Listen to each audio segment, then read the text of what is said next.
Angels raining baseball this afternoon from Tempe Diablo Stadium.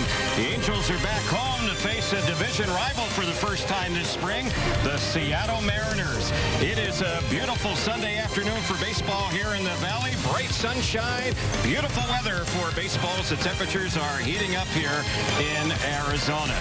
Terry Smith along with Mark Gubasar. Pleasure to be with you here on this Sunday. Mark, the Angels looking to bounce back maybe after a couple of losses.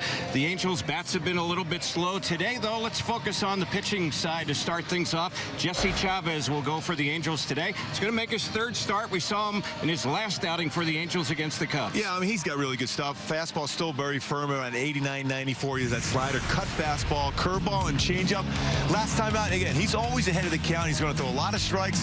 He works quickly. He'll pitch inside effectively. And when he goes upstairs with his fastball, he can get that punch out, swing and miss. But he's all about that two-seamer and slider action down in the strike zone to get a swing and miss. And when you think about where the state of the staff is at this particular moment with Jesse on the hill today, Ricky Nolasco's throwing the ball well. I'll tell you what, Garrett Richards threw the ball exceptionally well that last time out yesterday. Said he felt great today, which is a good sign. Matt Shoemaker, 6 punch-outs that last time out. So a lot of positive as far as the rotation at this moment. Hopefully they'll be able to kick it in. Jesse go out there and do his job again today. All right, let's go back to the offense. The Angels have not been scoring a whole lot of runs, and sometimes you kind of wonder about that because usually there's a lot of runs here in Arizona, but the Angels have hit a little blip on the radar screen, so to speak. But with that said, we are seeing some good things from some of the hitters. Yeah, anytime, Terry, you talk to Dave Hansen, Paul Sorrento, what they're trying to see from the hitters is their ability to go the other way. We saw that definitely yesterday with C.J. Cron's swing. Against Rio, he's a guy who's going to go away with the pitch. If you try to pull it, you're going to hit a ground ball to short. He stayed back, drove that ball to right field for a base hit. Then he got another pitch, lower part of the strike zone, looked to go the other way, a home run to right center field. Cole Calhoun, the other day, the same thing. Gets a tough lefty, went down, got a pitch away, hits that ball to left center field for a double. Again, that's what you're looking for, staying back on the baseball, letting it travel. Same thing with Trout, always a good low ball hitter. Gets that one down in the strike zone, drives that ball to right center field for a triple. So what you want to look for, always talk about utilizing, hitting that middle part of the field, going the other way. A lot of times early in spring, hitters, timing's off, they'll roll over those pitches away, but the big thing you want to see, going the other way. Look for that for even Danny Espinosa today. Try to use the middle of the field throughout this game. These guys look to the middle field, go the other way, and then when there's a mistake in, then you turn on it. Well, you look at the Angels lineup, we'll get to that a little bit later, but today, basically the first 7 in the lineup, really the first 7 you might see in the regular season lineup, and that means Escobar will be leading off. That's the case today. He's missed a lot of time this spring, but for good reason. Yeah, he's a U.S. citizen now. This happened that past Friday. I mean, he's a hit machine. He's a guy that hits the ball extremely hard all the time. 304 batting average last year. Thing that jumps out at you, 362 batting average with runners in scoring position. Always a difficult out when you're on the mound because, one, he can hit the ball up the middle or the other way. Hits the fastball very, very well, but also makes adjustments on breaking balls. He's never a guy that you're going to ever feel comfortable when you're on the mound to go after, that you're going to have a chance to be able to get him out swinging because he puts the ball in play and hits the ball hard consistently. 300 hitter a year ago for the Angels. Let's go back to pitching, and today we mentioned Jesse Chavez will get the start. We'll see Alex Meyer, the big right-hander, and we'll also see Cam Bedrosian today. He had such a smile on his face, Terry, the other day when he threw the ball. And when you think about it, Cam, that's his first time out in a long time. The comfort zone, his mechanics, very good. And they even asking him, what was your biggest thing you take out of that game? And he said the ability to throw his curveball for a strike, and then he can go out with his wipeouts breaking ball. Velocity on the fastball is going to be there, but that breaking ball, the ability to throw for a strike first, get ahead of the count, finish off the hitter with that swing and miss in the dirt. Outstanding effort last time. Look for him to do it again today. All right, Ariel Miranda will be the starting pitcher for the Seattle Mariners. They have a lot of their players playing in the World Baseball Classic, and a lot of them had a big game for Team Dominican yesterday against the United States. It's the Angels and Seattle in action here shortly at Tempe Diablo Stadium. We'll have the lineups and the start of today's game in just a moment on Fox Sports Net.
back to Tempe Diablo Stadium as the Angels take on the Seattle Mariners. Give you that lineup for Seattle.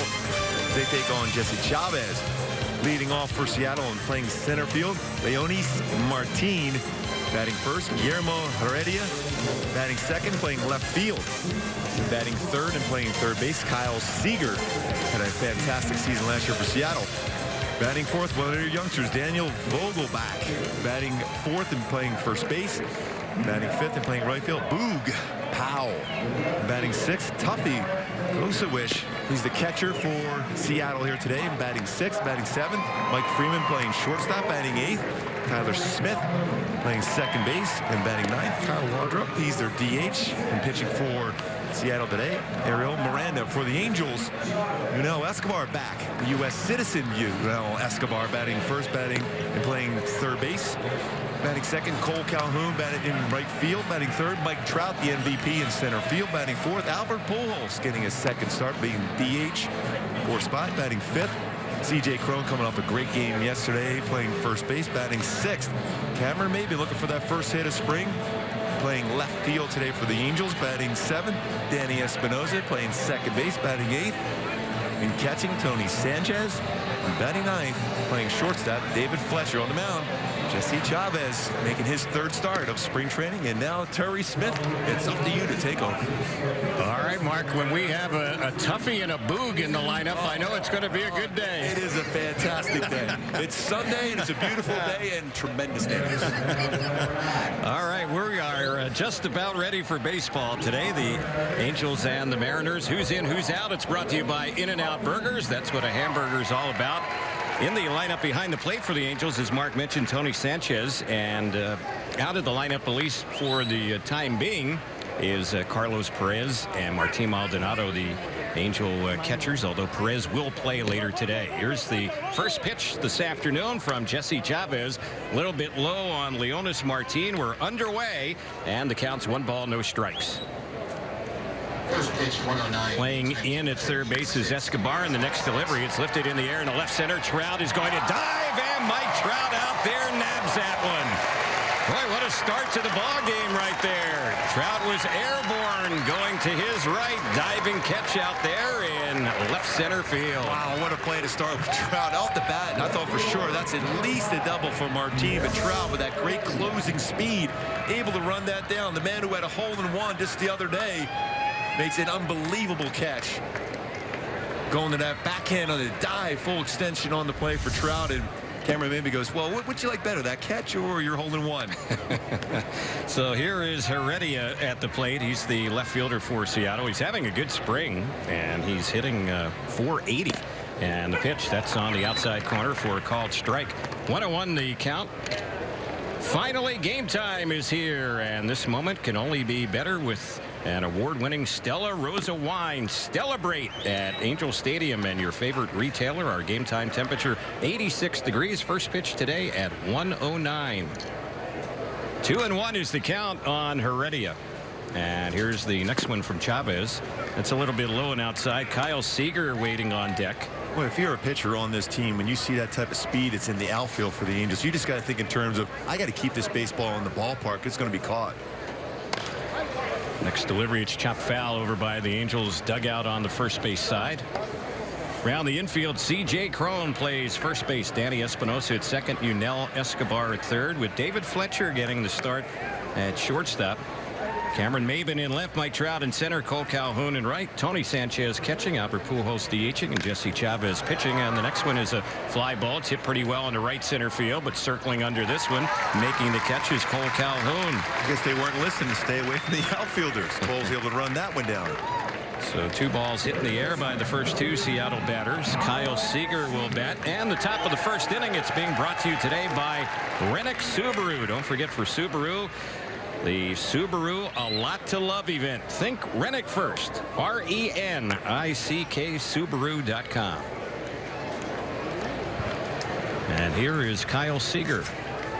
Got the shift on against Seager. 3 infielders on the right side. The left-handed batter takes the first pitch, and it misses ball 1. Escobar more in that shortstop position, a position he played for a number of years at the major league level. And the 1-0. That's right in there for a called strike. Caught the outside corner. 1-1. Seager, 278 batting average last season. Had 30 homers. Drove in 99. And here's the next delivery. He takes that one a little bit outside. Seager has been an all-star once in his career. He's also won a Gold Glove in his career. Pretty good talent in that family, don't you think? Yep. With Corey, his brother, NL Rookie of the Year. Here's the next pitch, and there's a shot through into left center field. A low line drive. It bounced through the left side of the infield and rolls out the Trout out there in left center. So Seager is aboard.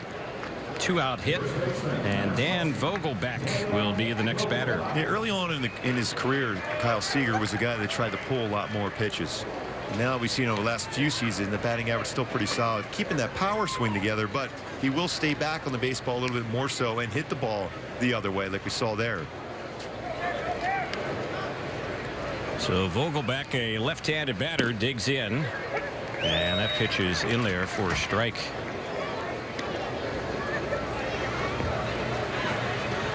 Vogelbach is 24 years old. They got him from the Cubs last season, and he has power. Hit 23 homers in the minors last year, 96 runs batted in.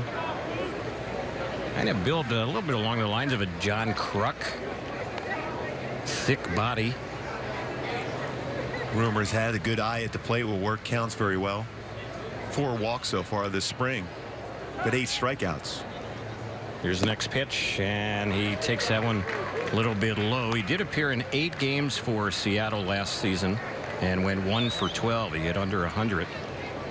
Former second-round pick of the Cubs back in 2011. It was a deal where Mike Montgomery went over to the Cubs for Vogelbach, and Montgomery very instrumental in what the Cubs did last season, and he stepped up for them in the postseason as well. Got the final out of Game 7. Yep. Something he'll always remember, and Cub fans will always remember. Here's the 2-1, and he's taking that one for ball 3. So it's 3 balls, 1 strike. Vogelbach, a guy that has a shot to win a roster spot for the Mariners when the regular season begins. He's regarded as a top 10 prospect now with Seattle. Here's the next pitch, and he's taking that one is in there for a called strike. Yeah, potential platoon situation with Valencia at first base going against the lefties and Vogelbach going against right-handed pitching. And being a first baseman when he was in the Cubs organization certainly didn't figure to take the job away from Anthony Rizzo. Here's a ball chopped on the right side. It's stopped by Espinosa. Adam played perfectly. He'll throw him out at first, and the inning is over. So a good inning for Chavez. He retires 3 of 4. We're headed to the bottom of the first with no score here in Tempe on the Angels Baseball Radio Network and Fox Sports West.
Bottom of the first we go. No score. Fans, don't forget the spring. Find your escape route off-road with great deals on a new Jeep. Head into your local Jeep dealer for the Jeep Spring Clearance Event. It's going on now. Yunel Escobar will start it off. The lefty Miranda's first pitch. It's chopped out towards short. Bobbled there by the shortstop. Recovering and then throwing wildly is Mike Freeman. And safe over there at... They say that Escobar, after getting to first base safely, started to round the bag, and then the catcher scooped up that ball over by the Angels dugout, and Gosewich applies the tag on Escobar, so they're going to get him out after all. Yeah, he made a slight turn, and I knew right away they were going to throw the ball towards him and try to tag him out. And Escobar definitely made that attempt after the error made there at shortstop, the wide throw after the bobble. You see right there that slight turn. Once you do that, you have to get back to the base quickly. Very good decision to be able to go over and tag him by Gosewich. So an error on the play against Freeman, because technically Escobar did reach base safely, but then they got him out after he was trying to return back to the first base bag. So 1 out, no one on. And now Cole Calhoun will be stepping up to the plate. Shift on, 3 infielders right side. Here's the pitch. That's a shot up the middle. Diving and making the grab on that one is Freeman.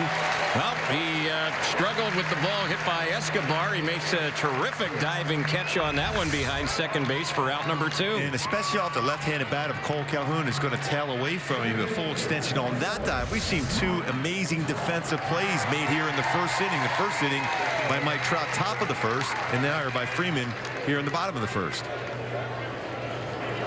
So here is Trout. Angels could easily have 2 on with nobody out, but there are 2 out with nobody on. And the first pitch, Trout cuts at that one and misses it for strike 1. Trout being aggressive on that first pitch a number of times in spring training. Remember, he did that a lot last year, and then he did a little bit more so during the regular season, about 11%. Next pitch, and that one is a strike on Mike Trout. So he's deep in the hole now, 0-2. Bruce Dreckman is the home plate umpire today. Drake, Reynolds, and Woodring on the bases. And here's the 0-2. That's a fastball a little bit high. 1-2 the count. Ariel Miranda, who's pitching for Seattle, is a guy who hasn't been in the U.S. that long. He originally signed with the Orioles back in May of 2015 after fleeing Cuba. Pitched 7 years in Cuba, beginning at the age of 17. Here's the pitch, and this one is lifted in the air in the right center field, but it's hanging up, an easy play, not too deep. Making the grab on it is Leonis Martin. He also came from Cuba, and that will be the final out. Angels go down 1-2-3 as it turns out here in the bottom of the first. Second inning coming up with no score on the Angels Baseball Radio Network and Fox Sports West.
We go to the second inning. No score. Boog Powell will lead things off here for the Mariners, and the first pitch on the left-handed batter. That one is in there for a called strike. Well, early on, Jesse's had real good control of that two-seam fastball in and a lefty and bringing it on the corner. There's the next pitch. That's a little bit low on the Seattle batter. Boog Powell is playing right field for them, and he has ties back to Southern California. Went to Mission Viejo High School. Here's the pitch. Fly ball that's lifted into center field. Trout is waiting for it to come down. Hit right near him. He'll gather it in, and that'll be the first out. Early on, you're seeing real good balance over the pitching rubber for Jesse Chavez. He's able to stay back. No wasted energy. Balance over the pitching rubber. Hides the baseball much better. He's had command of that two-seam fastball, both running it in against the lefty and also been able to fade that one going down and away. Very important pitch for Jesse. Here's the next one, and at the plate is the catcher. This is Tuffy Gosawish, who made the nice play to get Yunel Escobar, Angels leadoff man, last inning. It's pretty much a thrill for you today. Boog and then Tuffy back-to-back for you, Terry. No doubt. And here's the pitch on its way, and that's a strike on the outside corner. With Boog Powell playing, you kind of feel like you're back in, what, the 60s or something. I'm running back in Camden Yards for some barbecue. 2 strikes is the count here on Tuffy Gosawish. And the next pitch, this one is a pop-up. The Angels catcher Sanchez still in the batter's circle in foul territory, just outside of the batter's box area. Will make the catch on that one, and that is the second out. I want to remind you this copyrighted broadcast presented by authority of Angels baseball may not be reproduced or retransmitted in any form. The accounts and descriptions of this game may not be disseminated without the expressed written consent of Angels baseball. That was played perfectly by Sanchez as a catcher. You want to turn your way back where you see the baseball coming towards you. As a catcher, you're not going to be able to go make that play if you're just in your normal position, where he's in that crouch position. Very difficult as the ball travels back, but well done by Sanchez. Mike Freeman is the batter, their shortstop, who was active in the bottom of the first inning with some balls hit in his direction at shortstop. Here's the next pitch. This is lined into right center, and that's going to fall in for a hit. Trout will quickly get it back towards the infield. So a 2-out hit for Freeman, who spent some time with Seattle and also the D-backs a year ago. And Tyler Smith, a player who played in AAA last year, will be the next batter. You see the nice balance that Jesse Chavez has. That leg kick, keeping that front shoulder and driving towards the plate very well. Lands on the ball, the foot. Good mechanics for Chavez. Second inning in a row, though, a 2-out base hit against Jesse. Here's the pitch, popped in the air, foul by Smith, backing out of play. He hit .268 last year in AAA, 5 homers, 37 driven in. Well, you see the Seattle club very aggressive on the first pitch, especially when Chavez is throwing a first pitch fastball. Here's the next delivery, and that one is low. The Mariners ended up in second place last year in the AL West. They finished 10 games over 500, 86-76 their record. And Seattle will be running a lot more this season. They have 3 guys that are going to be in their everyday lineup, more than likely had at least 20 stolen bases between them. Martin with 24, Segura with 33, and then Dyson with 30. So a lot more speed for Seattle. We're used to always waiting. They were always waiting back for the 3-run home run with Nelson Cruz and Kyle Seager, Robinson Cano, but now they've added some speed. They figured to be quicker in the outfield this season. Here goes the runner, and the pitch. That one is low. A throw down to second, and it is late. So that'll be a stolen base for Freeman. Not a real big base stealer, but he does pick up one here, and he's at second base with 2 outs. My coach wants to know if there's any interference on that throw for Sanchez at second base. Questions the home plate umpire, Bruce Dreckman. Freeman with a pretty good jump.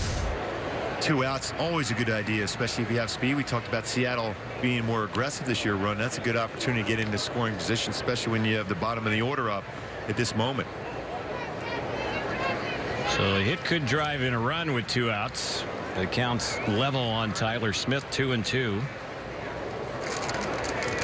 Chavez with the next delivery, and that one is hit well into left field. Going back on it is Maben. He is at the wall. It's gone. Tyler Smith connects with 2 outs, a 2-run homer, and the Mariners are on the board first. They lead it 2-0 in the second.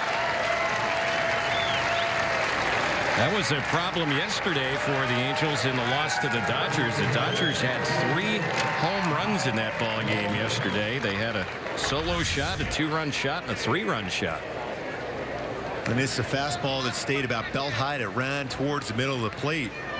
And Smith didn't miss that one at all. 2-run home run, 2 out, 2-run home run. So here is Kyle Waldrop. And the first pitch on him, it's in there for strike 1. And that's that danger of that 2-seam fastball when you against a right-handed batter. If you try to keep it on the outside corner, it has to be true, because if it drifts out back over the middle, it's a very dangerous pitch to keep in the yard. There's a cut and a miss, and Chavez has quickly jumped in front. No balls, 2 strikes. Jesse ready, and the next pitch, that is low.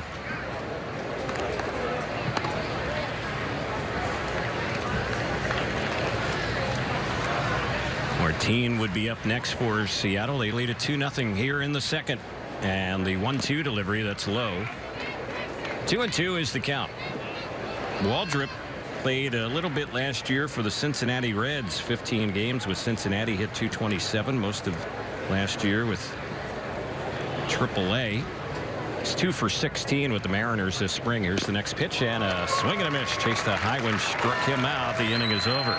First strikeout for Chavez, but a pair of runs for Seattle on the homer by Tyler Smith. We're headed now to the bottom of the second. Angels down by a pair, 2-0 on the Angels Baseball Radio Network and Fox Sports West.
Albert Pujols will start off the Angels second. It's 2-0 Seattle, and the first pitch off speed in there, taken by Albert for strike 1.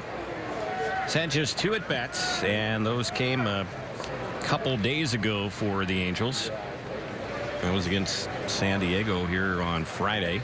0 for 2, and the next pitch, Pujols takes inside, 1-1. And Mike Scioscia has been saying that at least for maybe the next week or so, Albert's probably going to play every other day. Here's the next delivery. He reaches it, that one, lines it down the left field side, down in that left field corner. It's a fair ball. It'll be fielded out on the warning track by Heredia. The throw to second, and Albert is there safely. And now he will move on to third base as the ball gets away, and it has to be retrieved by Vogelbach in foul ground on the right side. Well, when that play was developing, it looked like Albert was going to be an easy out at second base, and he ends up moving on to third. Yeah, he hit that ball towards the end of the bat, but you can see how strong Albert Pujols is to be able to get that one down in the corner. It was a pitch that was down, a little bit of an off-speed pitch. Went down and got the barrel of the bat. Hip opened up a little bit, but still strong enough for that one arm to hook it down the line, put himself in position for a double. But it looked like Heredia had a chance. He played that one well off the wall with a quick throw in and had a shot at getting Albert at second base. Instead, he's at third with no outs. And at the plate is Cron, and the pitch gets away from Gosawish, and coming in is Albert, and he'll score. So, boy, Albert, who isn't running all that fast, was running all over the bases here in this inning. I don't know if it was exactly what was designed for Albert. He just assumed, yeah, he hit a line drive up the middle, settle at first base, gets a double, has to go to third on the wide throw, and then scores on a wild pitch. You wonder if Seattle had that planned all along. So the Angels are on the scoreboard here. And Pujols making things happen. He can do nothing but sit in the dugout now with a big smile on his face. He's probably saying, I can't believe that happened either. No. And here's one taken by Cron. It's ball 2-0. He's getting there running and stretching in before batting practice today. Figured, oh, I'll get a little bit of running during the course of the game, but not all in one inning and one at bat. Here's the 2-0 delivery, and a late swing. It's fouled off just past the Angels dugout on the first base side. So it's 2-1 Seattle. And we show what C.J. Cron did in yesterday's game, how well he stayed back against the lefty, especially Ryu. That first at bat, little sinker away, change-up away combination. Same thing you're to see from Miranda. Something going away, try to hit the ball to right field. If he comes in, still be quick enough to turn on it. Here's the next pitch, and that's hit sharply out of the reach of the shortstop Freeman and through into left field. So Cron keeps up his hot hitting. He's hitting over 400 this spring. And Maben will be the next batter. Fans, don't forget, long live the hardworking, the proud, the tenacious, and long live the trucks that are as dependable as the people that drive them. Right now, get a great deal during Ram Truck Month. On the ball that Albert hit to lead off the inning that bounced down in that left field corner, there was a error on that play, which enabled Pujols to get from second to third. So the Mariners have had 2 errors already, one in the first inning, one here in the second. And here's Maben at the plate. He represents the go-ahead run at home plate.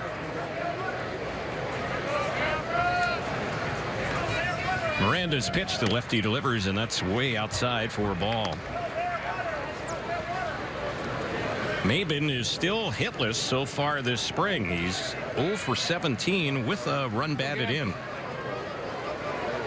Changing the pants now. Remember, he had shown the high stirrups. Going to try to change the luck now today. That's right. Here's the next pitch, and he waves and misses that off-speed pitch. 1-1. Yeah, Miranda has a changeup and a split finger fastball. Infield playing it at double play depth. And a lot of times when Mike Scioscia has a hitter that's struggling a little bit as far as swinging the bat, he likes to put a hit and run on. That way, as a hitter, you can track the baseball, but it's difficult to do that with a lefty on the mound. Next delivery, that one runs the count to 2-1. Danny Espinosa is waiting on deck. He's off to a slow spring at the plate.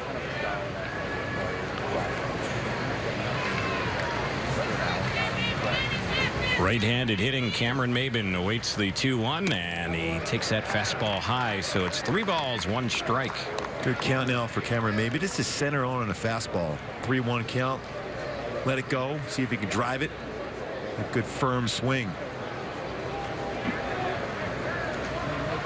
Miranda's pitching for the 4th time this spring for Seattle. 3rd start, 1 relief appearance. 6 innings coming into today. He had allowed just 1 run. And the next delivery, and that one is a little bit high. A fastball misses. He walked him. So everybody that's stepped up so far has reached base safely. A run in. Now runners at first and second. No outs. And here is Espinosa. Quick visit, Mel Stoudemire Jr., pitching coach for Seattle, going out and have a conversation with Miranda now. Miranda, 28 years old, 6'2", 190-pounder. And that meeting wraps up. So we'll see what Espinosa, the switch hitter, can do. He'll bat from the right side against this lefty.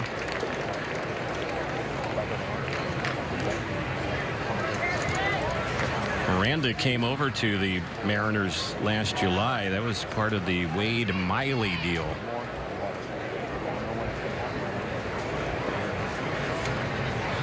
Here's the pitch. That's hit hard, and that is a fair ball right over the third base bag. Angels are going to get one, maybe two. Maven is being waved home as well. No relay to the plate at second base with a two-run double is Espinosa, and the Angels are on top. It's now 3-2. Boy, and Danny Espinosa has to feel real good about that swing, getting his first extra base hit. Cactus League play. Nice job of bringing his hands inside that baseball to get that lower part of the strike zone and hooks that one right down the line by the third base bag. Much better swing there from Espinosa. Level swing, lower part of the strike zone. Very productive one, two-run double. So still no outs, 3 in. At the plate for the Angels is the catcher Tony Sanchez. He's only had 9 at-bats, 2 hits, and he takes ball 1. Well, remember in the opening today, Terry, you were asking for some offense from the Halos right away. They listened to you. There you go. Yep. Good to see some early runs on the board. Angels had scored only 4 runs the past 2 games. And here's the pitch, and that's waved at off speed, missed. 1-1 the count.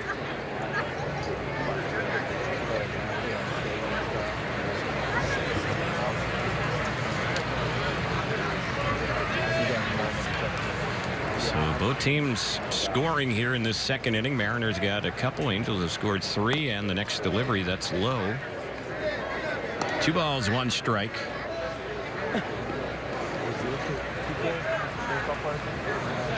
Boy, maybe can get around the bases real quick. He made a good job as far as cutting the angle on the bases, score all the way from first base in that double down the line by Espinosa.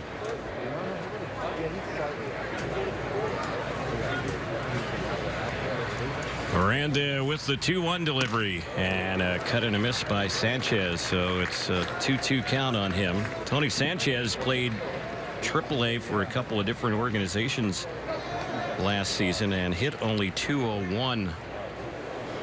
The Angels signed him this offseason. Well, this is a spot where Mike Sochi, Dave Hans, Paul Sorrento would like to see Sanchez at the very least hit a ball to the right side of the infield. It's in the Blue Jays and Giants systems a year ago. 2-2. He goes after that one, fouls it off on the right side, backing out of play. It's a former first-round pick of the Pittsburgh Pirates back in 2009. He was the 4th player picked in that entire draft. Sanchez now 28 years old, trying to get his pro career back on track. Rests the bat on his right shoulder as Miranda's taking a little extra time. Now everyone is set. Here comes the next delivery, and that one got him looking. He knew it. Off-speed pitch, and he froze him, struck him out. Well, Miranda was kind of taking a while to decide on what pitch to throw, and then all of a sudden quickly got in that stretch position and was able to paint that outside corner with an off-speed pitch. So here is David Fletcher. He's getting a start today at short for the Angels. We've seen him a lot at second so far this spring.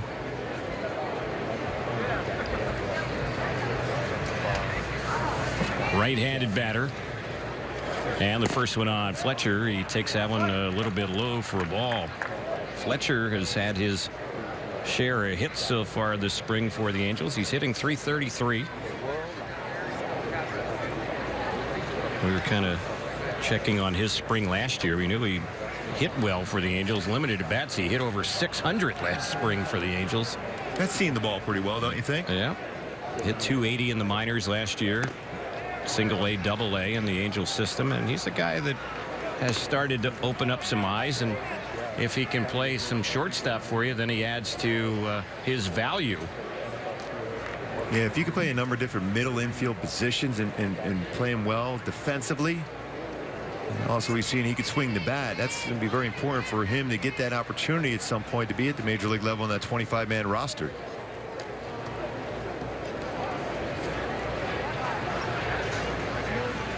It's a 2-0 count on Fletcher. Next delivery, and it's a little pop into left center. That's going to fall in for a base hit. Going into third is Espinosa. He'll be waved home. He'll score. Fletcher delivers. He drives in his third run this spring. It's 4-2 Angels. And no hesitation from Espinosa to be able to score. And I read that was going to be down in that outfield grass. Easily scores the fourth run of the inning on another base hit for Fletcher. Middle part of the plate. Didn't get the big part of the bat on it, but enough on it to get into the outfield. And a good read off the bat by Espinosa. Easily scores. And we talked about a number of games already, Terry, about the base running and stealing. It's really come down to the fact that there's been some good reads off the bat also, and able to go first to third, score from first on a double. All about that, cutting that angle, sharp angle, shorten the distance between base to base. Here's the leadoff man, Escobar, the seventh batter in the inning. Four have already scored. Just one out, a runner at first, and the pitch is high and away. This is turning into a rough inning for Miranda. And we mentioned he's got pretty good career numbers, 2-0 with a 3.71 career-wise against the Angels for Miranda.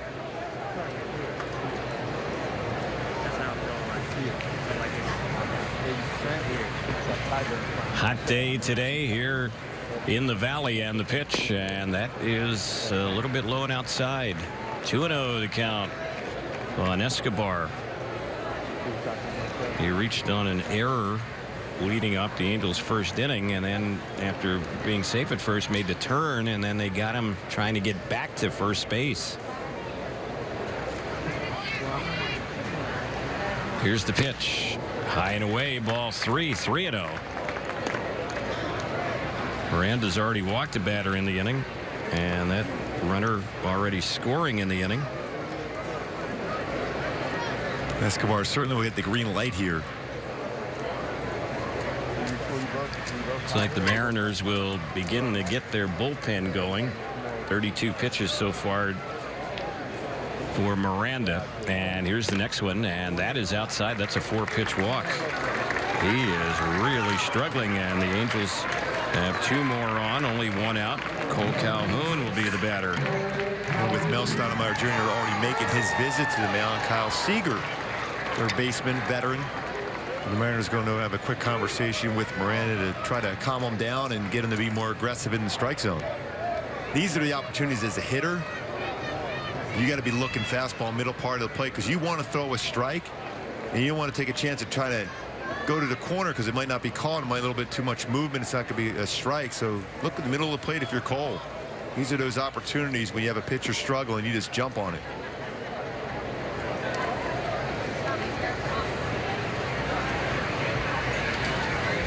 So here's the first one on Calhoun, a cut and a miss for strike one off speed pitch.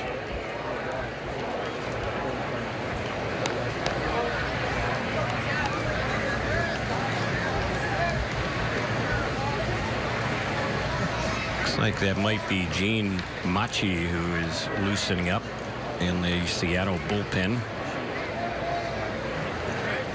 Here's the next delivery. That's high and away, and the count 1-1 strike.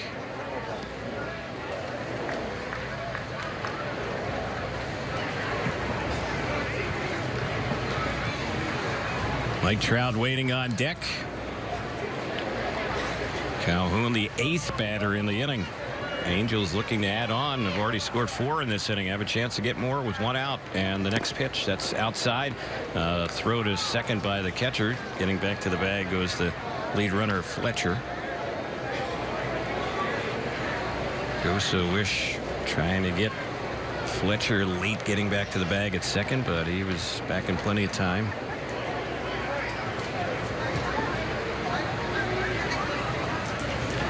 Little or no breeze to speak of at the moment here in Tempe. Bright sunshine, warm weather here today. And the 2-1 grounded foul over on the right side. So we'll do it again. The count's 2-2.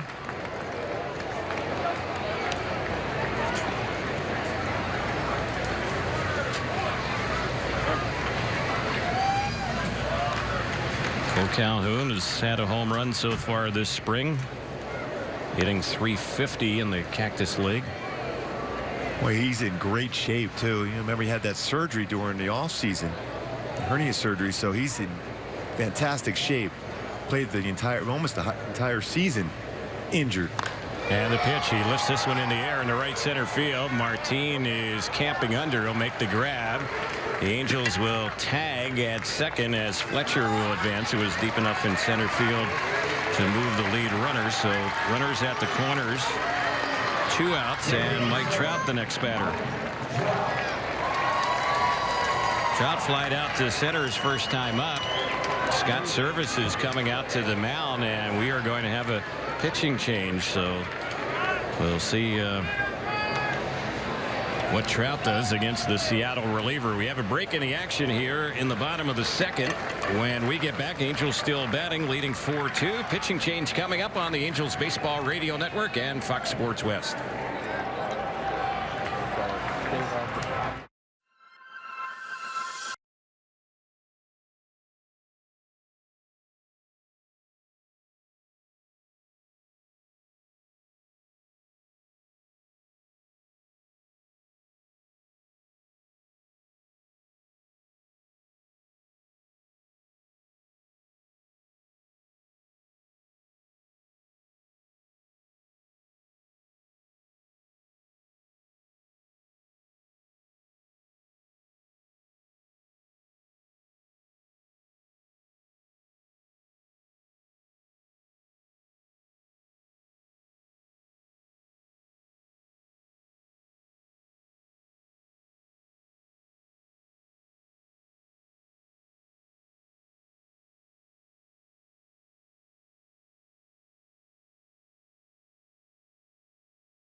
Well, the new pitcher for the Mariners trying to win a spot in their bullpen is the veteran Gene Machi, and he has pitched in the big leagues in the past for the Giants and also the Red Sox. He is now 35 years old, native of Venezuela. They list him at 6 foot even, 235 pounds. He might be a little heavier than that. Portly, yes, right-hander. Here's the pitch, and that one is a little bit low. He's bigger than Bartolo, I would say. Pretty thick. Machi fastball 91, 95 range, slider, split finger fastball. He throws quite a few split finger fastballs. Yeah, the split has always been his bread and butter pitch, no doubt about it. Time called. Trout stepping out of the batter's box.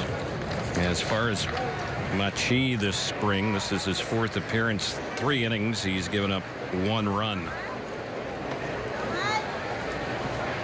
There's a toss over to first base, and diving back to the bag goes the base runner over there. That is Escobar. And as aggressive as the Angels have been, this is a spot where you want to make sure you stay pretty close to first base and allow Trout to swing the bat with 2 on.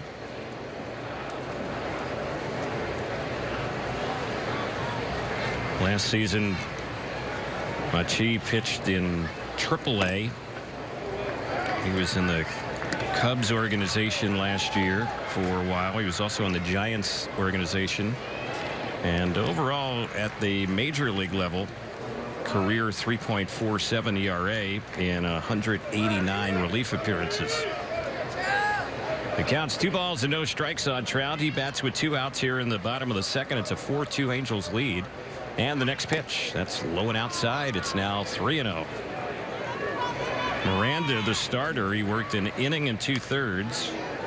Were you surprised they took him out this early? Yeah, especially when he's going to be part of your rotation. You just got to stretch out that pitch count a little bit. 38 of them. You would think in a stressful situation, even though these don't count as far as on your bubblegum card, still you have a chance to face Mike Trout with 2 on. You want to see if you're starting to get through the inning. Here's the pitch. It's bounced by the mound out near second. A flip to second base by Smith to Freeman will force out Escobar. Trout retired on the fielder's choice, and that's how the inning will end. But a good inning for the Angels. 9 bat. 4 of them score. The Angels had 4 hits in the inning, also a couple of walks, and will leave the pair on. So we've completed 2, and we head to the third, and Angels doubling up the Mariners 4-2 on the Angels Baseball Radio Network and Fox Sports West.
Jonas Martin is the batter. First pitch he was taking, it was in there for a strike, and this one he takes, and it's low and in. 1-1 the count. 4-2 Angels as Jesse Chavez works in his 3rd inning. It's good to see Weaver check out the game today. On the next pitch, that's a fly ball that's lifted into center field right near Mike Trout. Hardly has to move, puts that one away. He made that great play on Martin to start the game. Didn't he rob Martin of a grand slam last year on the Ken Griffey Jr. Day? I think it was at Safeco Field. It was Martin at the plate, and Trout went over the wall. Yep. He's laughing at me. Hey, just don't hit it my way. That's all right. You can hit it other places. Just don't hit it center field. That was that amazing play he made. It was on Trout's birthday, too, that day. Didn't hit a home run on his birthday, but he robbed a home run. 1 ball, no strikes on Heredia, who flied out his first time up, and there's a bunt try, and he fouls that one back behind the plate. It's going to get back to the screen and out of play. You have to let our radio listeners know what you were referring to as far as Mr. Weaver. Jared Weaver, there was a fan here today at the ballpark. We've seen the last couple days here at Tempe. It looks exactly like Jared Weaver. Right, and we've seen him at the Big A before. Yes, and the jersey. Right. And they had him kind of spotlighted on Fox Sports West when we came back to start this 3rd inning. 1 ball, 2 strikes. And he loves it when we always go, hey, Jared, how you doing? Yeah, what's going on?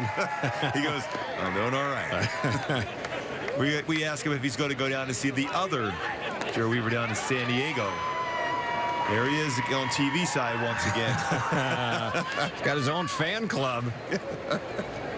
He says he will make that trip down to Petco Park. Yep. Here comes the 2-2. And it's a little flare right near the first base bag, caught by C.J. Cron. So Heredia is retired. 2 up, 2 away. And don't forget to join the Angels for spring training right here at Tempe Diablo Stadium. Now on March the 24th, the Angels will host the Seattle Mariners once again. Fans will enjoy a post-game concert performance by Gavin DeGraw. You can visit angels.com/promotions to purchase your tickets. That game will start at 5:10 in the afternoon. And then as the game progresses, we'll be playing Under the Lights, and then the concert Under the Lights after the game. It'll be a lot of fun. Yep. Here's the 0-1, and that is a strike on the inside corner. And Jesse trying to get that third out. He's been first 2 innings. Quick one. First 2 guys out and then a base hit. Last inning a base hit and then a home run after 2 outs. Next pitch, and there's a swing and a miss. Ball was picked up by Sanchez, the catcher. Throws to first to complete the strikeout, and a clean inning for Chavez. He sets him down quickly and quietly here in the third. Bottom of the third is next for 2 Angels on the Angels Baseball Radio Network and Fox Sports West.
Mariners are going to bring in their third pitcher of the day, and he is Casey Fien, who they signed during the offseason. He spent time with the Twins and the Dodgers last year. He's a right-hander, and he'll throw a fastball. He has a cutter and a curveball. First batter he'll face will be Albert, who already has a double, and he scored a run. Did a lot of running in that first at bat. He did. So right-hander against right-hander. Here comes the first one on Pujols, and that is low for a ball. Let's pause 10 seconds for stations to identify themselves on the Angels Baseball Radio Network.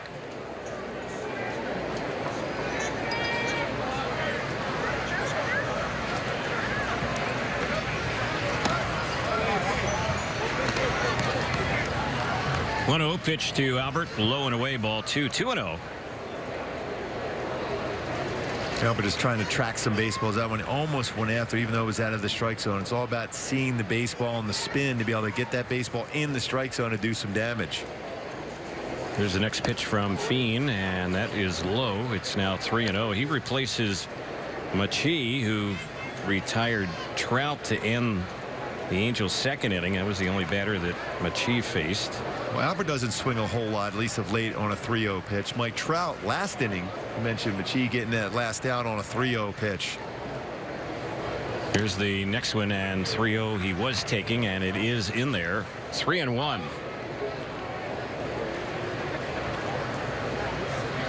Fiend's numbers last year between Minnesota and the Dodgers, not all that good. ERA was almost 5.5. And he really got hurt by the home run ball last year. Here's a pitch low to Albert, and he is on for the second time today. It's a leadoff walk for Pujols. Cron, the next batter. So he's had 5 at-bats here in spring training so far for Albert. 3 times has been on base, 2 walks and a double. Fiend is working in his 5th game for Seattle this spring. 4 scoreless innings coming in.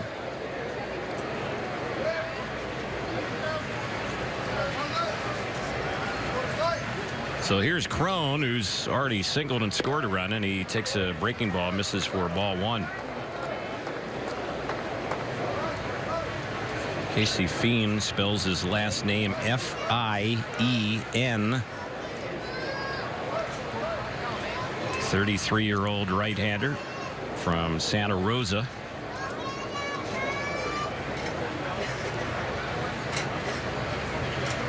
Here's the next pitch, and that ball is hit well down the left field side and out in no time. C.J. Cron connects against Fiend. Well, Fiend gave up 13 home runs last year in under 40 innings, and he's tagged for 1 here. Well, what a swing from C.J. Cron. In our opening, we showed that home run. He hit the right center field yesterday. What a rocket he hits the left field. So power to both big parts of the field for C.J. Cron. Brought his hands in, barreled the bat, opened up his hips. It's that baseball out in front and some lift and lined out for C.J. Cron. So that is only the 8th home run for the Angels this spring. And today is game 15 for the Angels, and Cron has 3 of those 8. Here's Maben at the plate, and that pitch is in there for a strike. Well, Terry, you asked for a lot of runs from the offense. You've gotten it today. You got it. 6-2, Angels on top. Can you help me pick out some lottery numbers then later on? Here's the next delivery, and that one is a little bit low. Well, how about if I help you out with your NCAA tournament bracket? Yes, how's that? I would love that. All right. I would love that. I'll be more than happy to assist you there. 1-1 pitch, and that one is a little bit low. 2-1 is the count.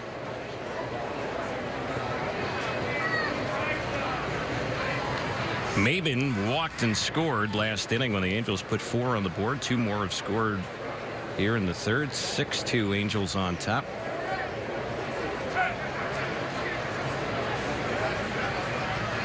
Based on Fiend's numbers from last season, I mentioned the home run total was just extremely high for the number of innings pitched, almost eye-popping, to be honest. But the Mariners signed him to a $1.1 million deal during the offseason. Well, you think that's a lot of home runs, and when you pitch most of your games, whether it's in Minnesota or Dodger Stadium, they're pitcher's yards. Yeah. There's one that's low, and he ends up walking Maben. So Cameron's been up twice with a pair of walks. That is the 2nd walk in the inning, along with the 2-run homer. 4 walks total so far for the Angels against Seattle pitching. Yeah. And they will have a mound visit now as Mel Stottlemyre Jr. goes out to have a word with Fiend. Danny Espinosa, who's driven in a pair with a double, will be the next batter. Fans, don't forget to join the Angels all season long and enjoy post-game Saturday night fireworks shows. They're presented by Wells Fargo. For more info on the Saturday night fireworks, visit angels.com/promotions. It was a little longer conversation than the last time Mel Stottlemyre Jr. went out to the mound. My old teammate with Kansas City, by the way. Good golfer. Okay. That's the scouting report. Yes. Yep. So here's Espinosa, and he will bat left-handed, the switch hitter against the right-hander Fiend. A toss over to first. Maben dives back in plenty of time. His brother Todd, very good major league pitcher. His dad, Nelson Umar Sr., one of the all-time greats and one of the best pitching coaches. Absolutely.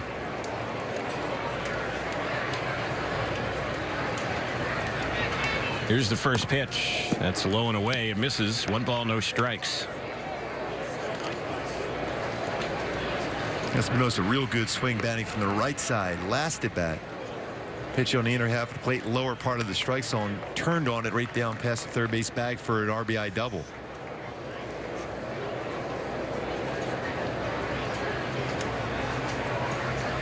Angels playing the Mariners for the first time this spring. Have a couple more games later on this month against them. And the next pitch, that's right in there for a called strike.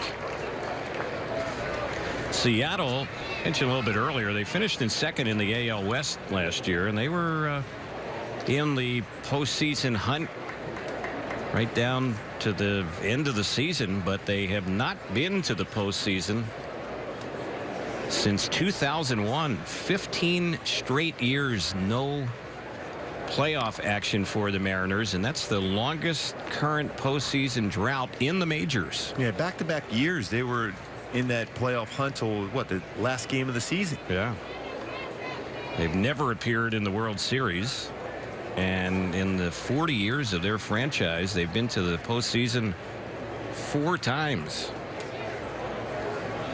There goes the runner, Maben, and the pitch. That one is popped in the air, foul on the first base side.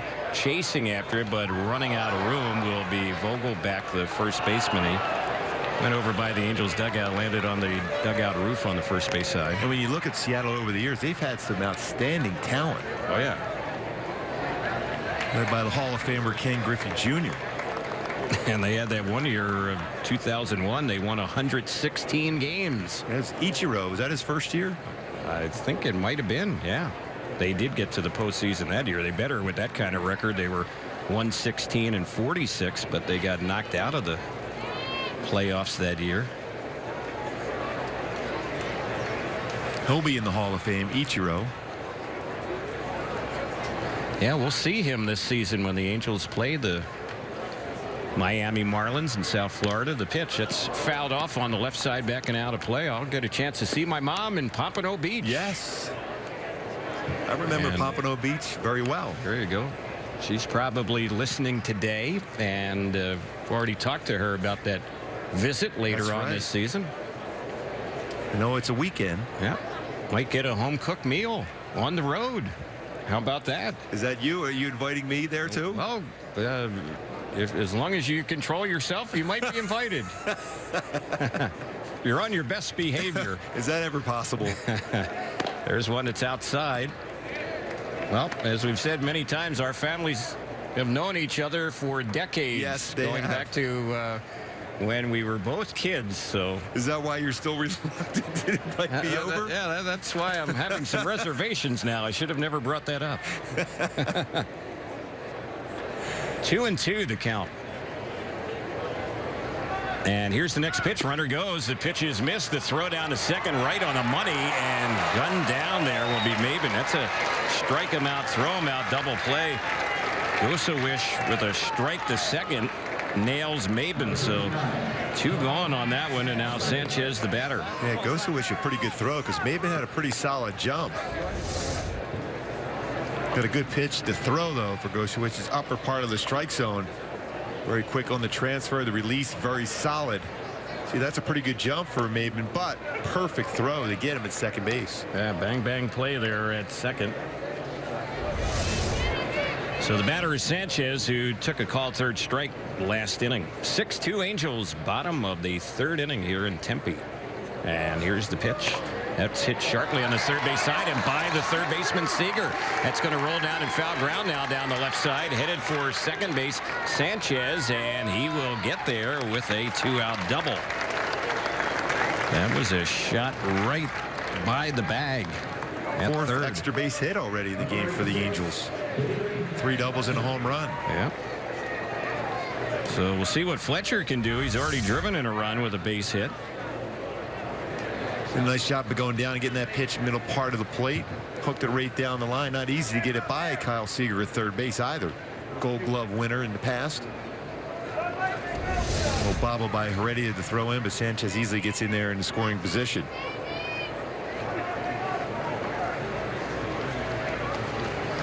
Here's the pitch on Fletcher.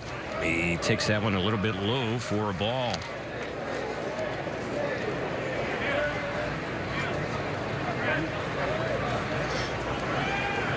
Well, with Andrelton Simmons with the Netherlands WBC team and with Cliff Pennington sideline right now, it's given a guy like Fletcher some added chances to get some at-bats here in the Angels camp. Team Netherlands in trouble right now. Another loss in their run is over with. Well, the U.S. is in that situation too. Boy, what a game that was last night. Dominican comeback against Team USA against Andrew Miller. And the pitch, that's a shot down the left field side, and that is going to take a bounce and hit off the wall. Sanchez will score. Fletcher just keeps on getting hits. He drives in another run. It's now 7-2 Angels. Yeah, Fletch lives again. Another double. Fifth extra base hit. Second hit of the game for David Fletcher. He continues to swing the bat well. This is an upper part of the strike zone. Brought his hands up. That's about letter high. Still quick enough to bring that barrel of the bat through the baseball and drive it to the wall for an RBI double. So here is Escobar. He's batting for the third time in the first 3 innings.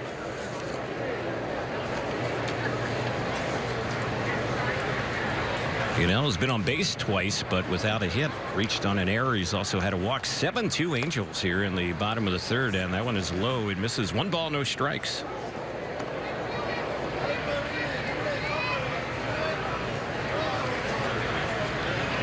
Good crowd here today. The Angels were thinking somewhere in the 7,500 range or so.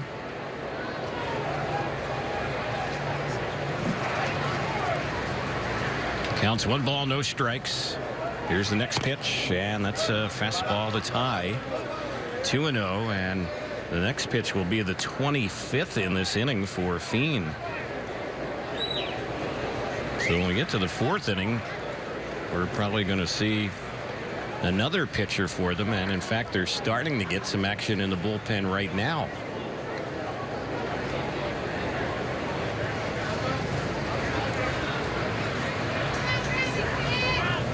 There's a pickoff toss, and diving back to the bag goes the base runner David Fletcher.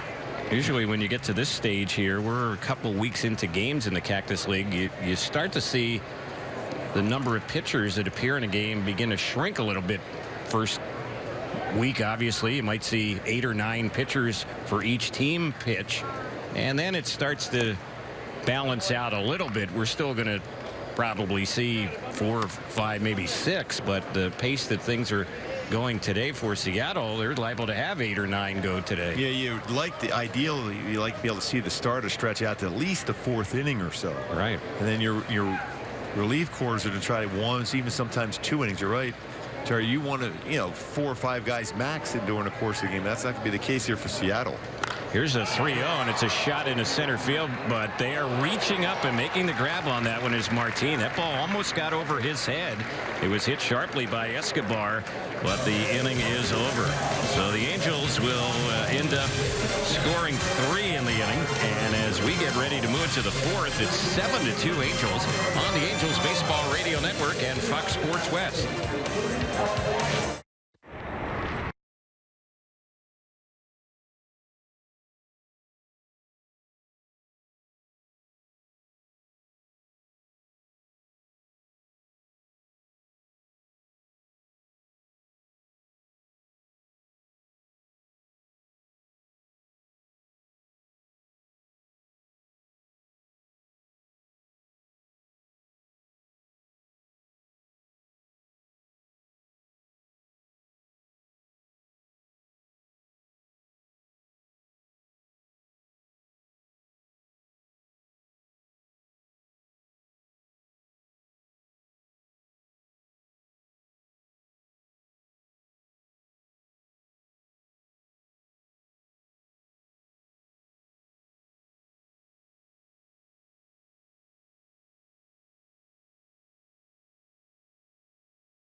We go to inning number 4, and the first delivery missed for a ball on Dan Vogelback, who grounded out to second his first time up. Left-handed batter awaits the pitch, and that's right in there. 1-1 from Jesse Chavez. He's working in his 4th inning. He's retired the last 4 in a row. Gave up the 2-run homer to Tyler Smith in the 2nd, and since then he's retired every batter. And that pitch missed for ball 2. It's 2-1. He's had 50 pitches now. So if he can get through this 4th inning, that'll probably do it. Here's a high fly ball that's lifted into right field. Cole Calhoun is tracking it, waiting for it to come down right in his glove for the out. 1 away. Yeah, speaking of fly balls, we talked about Leonis Martin got robbed by Trout in the first inning on a diving play. We will go back to the play last year. You see that number 24 in center field. It was Mike Trout's birthday. Bases loaded. Leonis Martin thinking he has a grand slam. Trout says, no, you don't. Goes way up there, brings it back. What a play by Trout. Over the wall, glove over the wall, full extension. An outstanding play by Trout. One of many home run robbing catches we've already seen from Mike Trout in his career. How about that as a hitter? You think you got a home run and 4 RBI. Instead, it's a 0 for 1. Yeah. Here's one that's alone inside on Boog Powell. 1 ball, 1 strike the count on the Mariners right fielder. And of course, as a pitcher, that's exactly the way you designed it. A routine fly ball to center field. Here's the next pitch, and that one is a little bit outside. It misses for a ball. Chavez has looked in a couple times on some of those lower pitches on the outside part of the plate at the knees. We're not seeing that low strike being called a lot in spring at all. And there's one that's fouled back by Powell, not far from the Angels on deck circle. And the pitchers and the hitters have to make the adjustment now to the changing potentially of the strike zone. The low strike not being called as much, the high strike being called more so. And the next delivery, that's another one that's chopped foul. Boog Powell mentioned Mission Viejo High School. We also played some junior college baseball at Orange Coast Junior College in Costa Mesa. And here's the next pitch. A little pop right to second at Danny Espinosa, and he holds on to it. That's the 2nd out. Easy play, hit right at the Angels' second baseman. Gosa Wish will be the batter. And fans, don't forget, the Angels will be in action on April the 7th and 8th for opening weekend against the Seattle Mariners. Those games at the Big A, and fans in attendance will receive a wall calendar courtesy of U.S. Bank while supplies last. For more information, visit angels.com/promotions. What did the fans get, Terry? A wall calendar. Oh, perfect. Yeah. 1 ball, no strikes the count, and the next pitch, that's high. 2-0. Well, the pattern has been set by Jesse Chavez in this game, getting those first 2 batters of each inning out. This is the 4th inning for him. Last inning, was able to go 1-2-3, got a big strikeout against Kyle Seager. Here's the pitch, and it's bounced on the third base side, just foul. It was stopped by Escobar, but a foul ball. 2-1. Chavez has been a strike thrower so far this spring. In fact, he has not walked a batter, and this is his 3rd start. He's pitched 8 innings so far this spring. And here's the 2-1.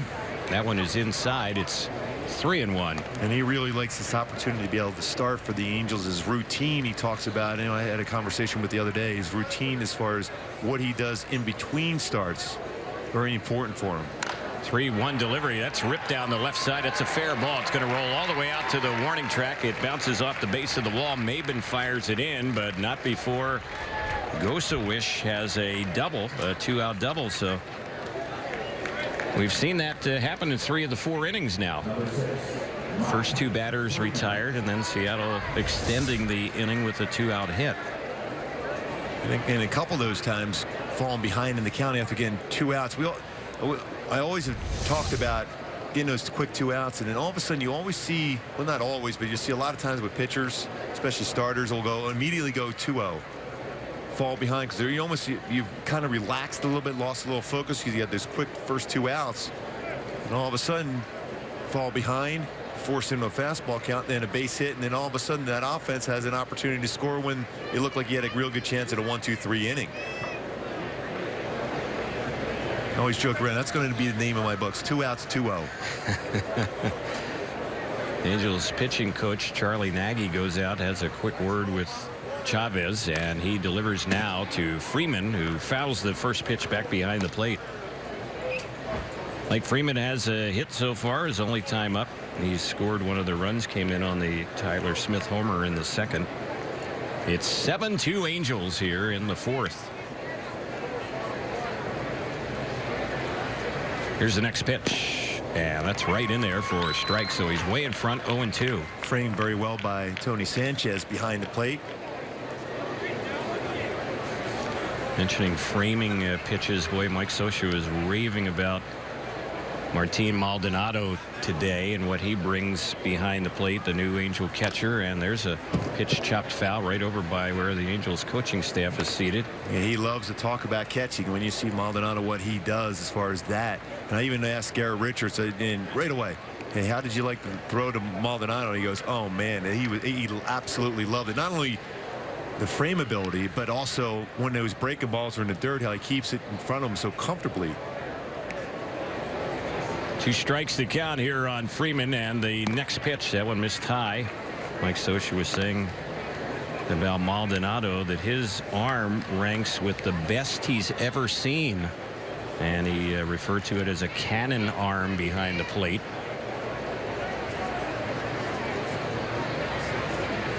Maldonado definitely a take charge guy when he's catching for the Angels. Here's the 1-2.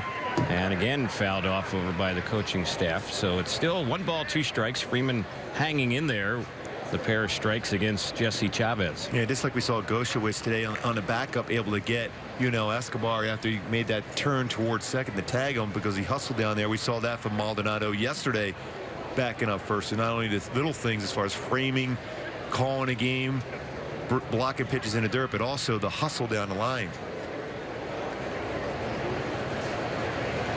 Chavez now 67 pitches, and here's the next one, and that's a little bit outside. 2-2.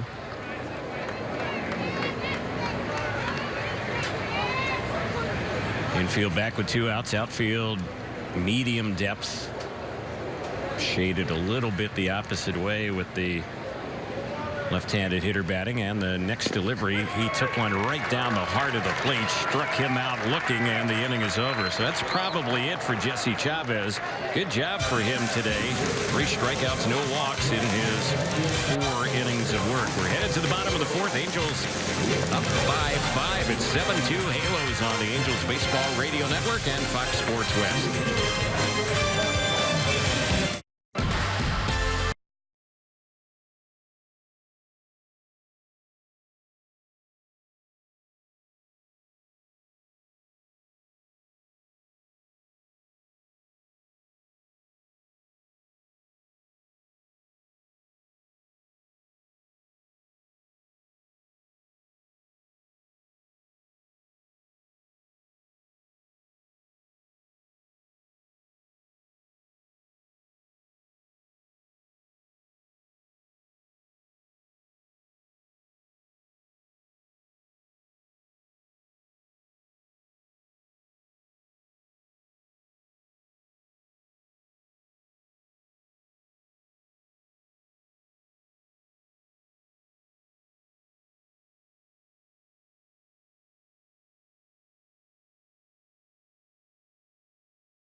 Bottom of the fourth, the Mariners will bring in pitcher number 4, and his name is Mac Povse.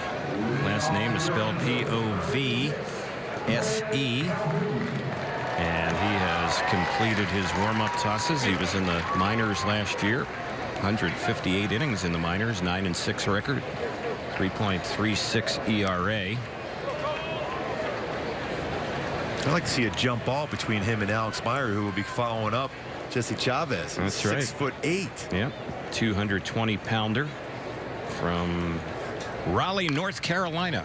That one is fouled back on the left side, backing out of play. He did play baseball at the University of North Carolina, Greensboro. Max Povse. Mentioned those numbers last year for him in the minors, coming in Double-A, and the pitch, that one is low and misses for a ball. So the count even. It's 1 ball, 1 strike.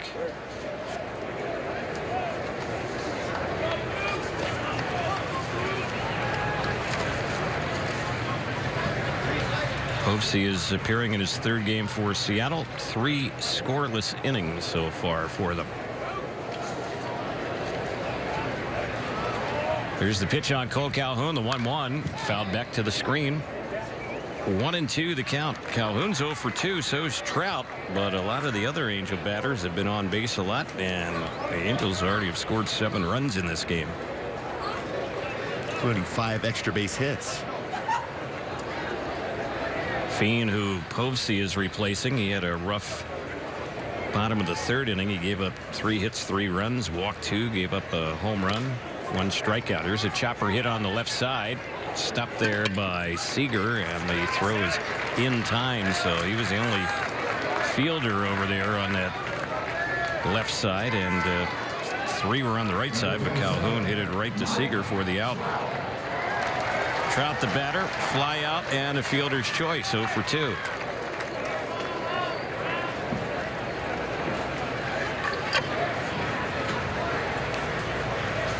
This 1 home run shy last year of 30 home runs, 30 stolen bases, 100 RBI, 315 batting average. Here's the pitch on Trout, and that one's right in there for a called strike.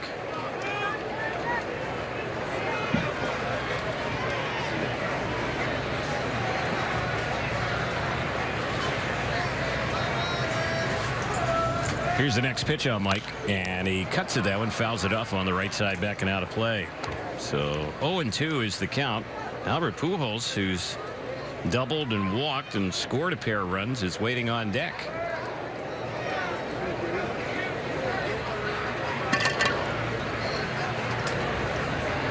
Also had 32 doubles. Here's the pitch on its way, and that one pitch that misses. Yeah, he almost was a 30-30-30 guy last year. Led the league, all of baseball, I should say, in on-base percentage. Here's the pitch. That's fouled off on the right side, backing out of play. So Trout still batting with the count. 1 ball, 2 strikes.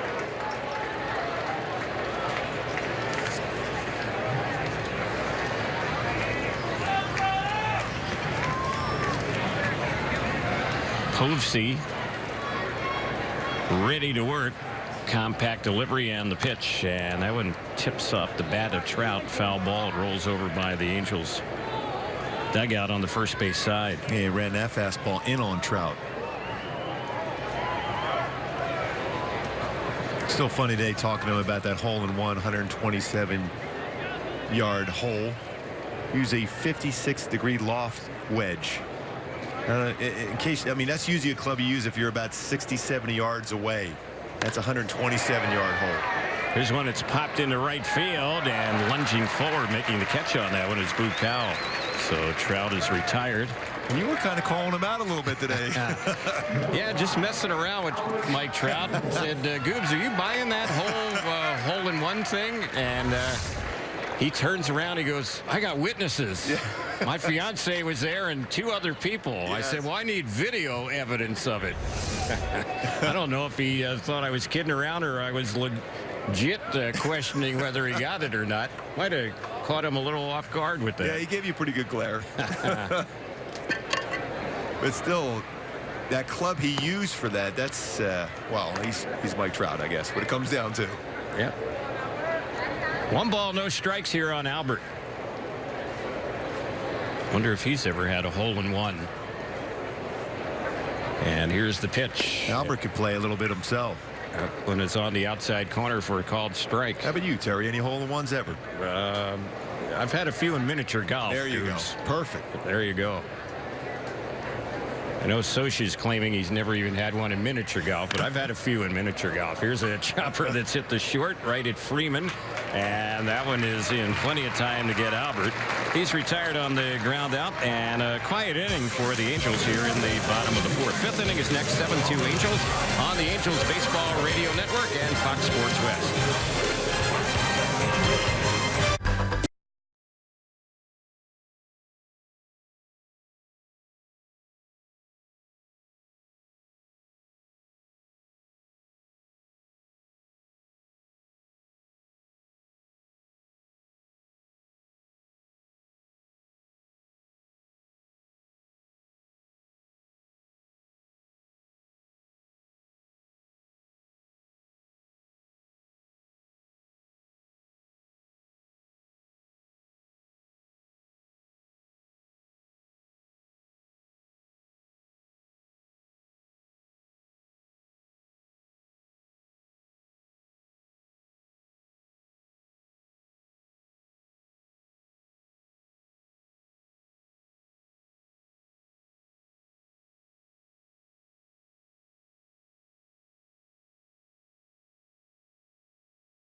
Here in the 5th inning, the Angels will make their first pitching change. Big right-hander Alex Meyer comes in. All 6'9" of them, 220-pounder. He replaces Jesse Chavez. Chavez retired 7 of the final 8 that he faced. He went 4 innings. He allowed 4 hits, 2 runs. They were earned. No walks, 3 strikeouts. He gave up a home run. So Meyer is now the new Angel pitcher. As he gets ready to work, this is appearance number 3 for him this spring. Just 2 2/3 innings, 2 hits, 3 earned runs, 6 walks in those 2 2/3 innings. So you'd like to see him throw some strikes today. Very important for him to make an adjustment from that last time out for Alex Meyer to today. And we talked about how that front shoulder was flying open. He's made that a little bit of adjustment in his mechanics from last season into this season. First time out was pretty solid. Second time, a little bit too quick. It's going to be very important to stay balanced in this abbreviated full type windup that he has and make sure he works downhill, but above all, keep that balance and keep that front shoulder in. So here's Tyler Smith, who's hit the home run for Seattle. That drove in their 2 runs. They had the early lead. The Angels have scored 7 unanswered runs in this game. And the first pitch chopped foul by the plate to count 0-1.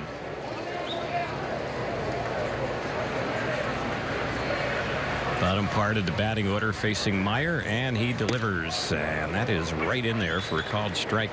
2 pitches so far for Alex, under control. Good life on the fastball, lower part of the strike zone, and keeping that balance.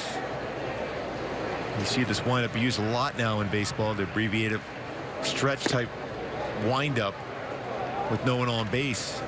Noah Syndergaard has really done a good job. Darvish utilizes that same type of delivery. Yeah, you could really see where it would make a lot of sense for tall pitchers. And here's the 1-2 that's fouled off on the right side, backing out of play. Yeah, from the full windup, when you're that tall, a lot can go wrong, especially bring your hands over your head, and sometimes you just a little bit quick over the pitching rubber. You get really quick and you land already before your arm's able to catch up. As you see that delivery for Alex, he's really good as far as staying back, and as he's releasing the baseball, his foot is landing. That's exactly the timing you want as a pitcher, especially a tall pitcher. So the 1-2 pitch that's fouled off on the right side, out of play. We'll do it again.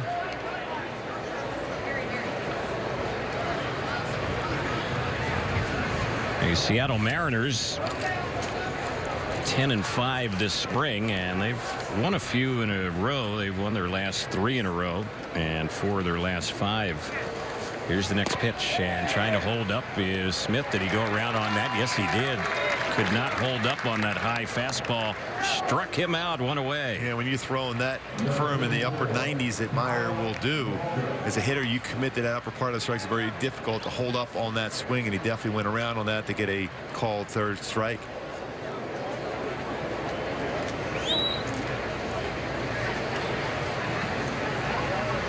So here is Kyle Waldrop, left-handed batter. He struck out his first time up, and the first delivery, that one is low.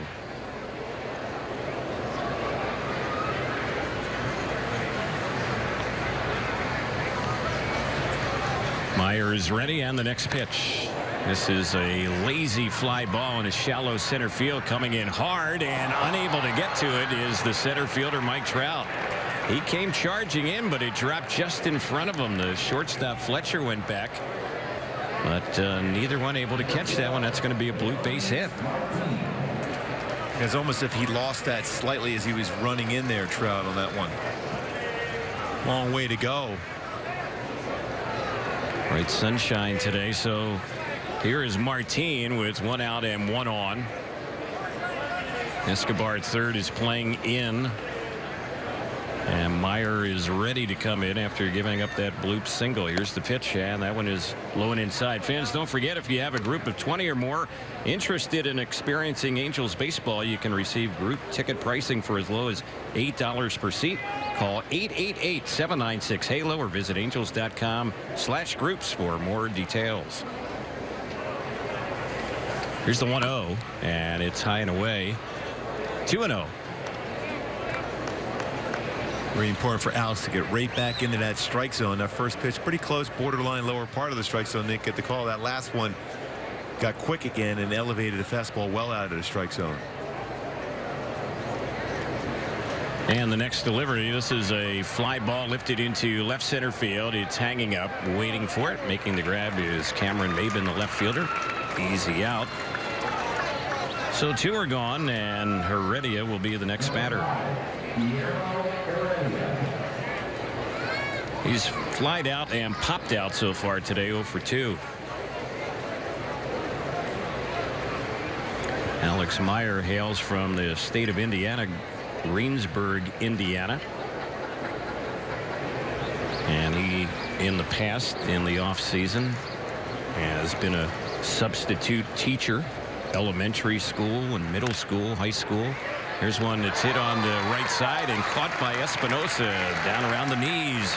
A little pop out to the Angels second baseman will end the inning. So that'll do it here for Seattle in the 5th. No runs, 1 hit, no errors. They leave 1 good inning for Meyer. We'll probably see more of him in this ball game. We're headed to the bottom of the 5th, and right now it's 7-2 Angels on the Angels Baseball Radio Network and Fox Sports West.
C.J. Cron leading it off. Angels batting now, bottom of the 5th inning. Cron takes the first pitch from Povsey, and it was in there. Here's the next delivery, and that one is low. So 2 big pitchers working in this game now. Povsey at 6'8", and Alex Meyer for the Angels at 6'9". Almost has to be at this time of the year with the NCAAs getting ready for March Madness. Right. And here's the next pitch, and that one is popped up on the right side. The second baseman is in shallow right field on the outfield grass to put that one away. Tyler Smith making the grab. Well, Alex Myers from Indiana, pretty good basketball state. And Povsey's from North Carolina, yes. Pretty good basketball state. Yeah. Some NCAA championships in both those states. But both of those. But the reigning one, where's the reigning one from there? That's from the Keystone State. Yes. Yes. Villanova Wildcats. From Pennsylvania. Here comes the pitch on Maben, and that one is outside. 1-0 the count. He's had a pair of walks. He has scored a run. He's also been thrown out trying to steal. 1-0 pitch on Maben. He lifts a high fly ball into left center field. Hits it pretty good. Chasing after it, though. And out there in left center battling that sun is Heredia to make the grab. So Maben retired. 2 quick outs. And Espinosa will be the next batter. Danny has a 2-run double and a strikeout. Better swing there from Cameron Maben, though. A couple walks, first 2 at bats.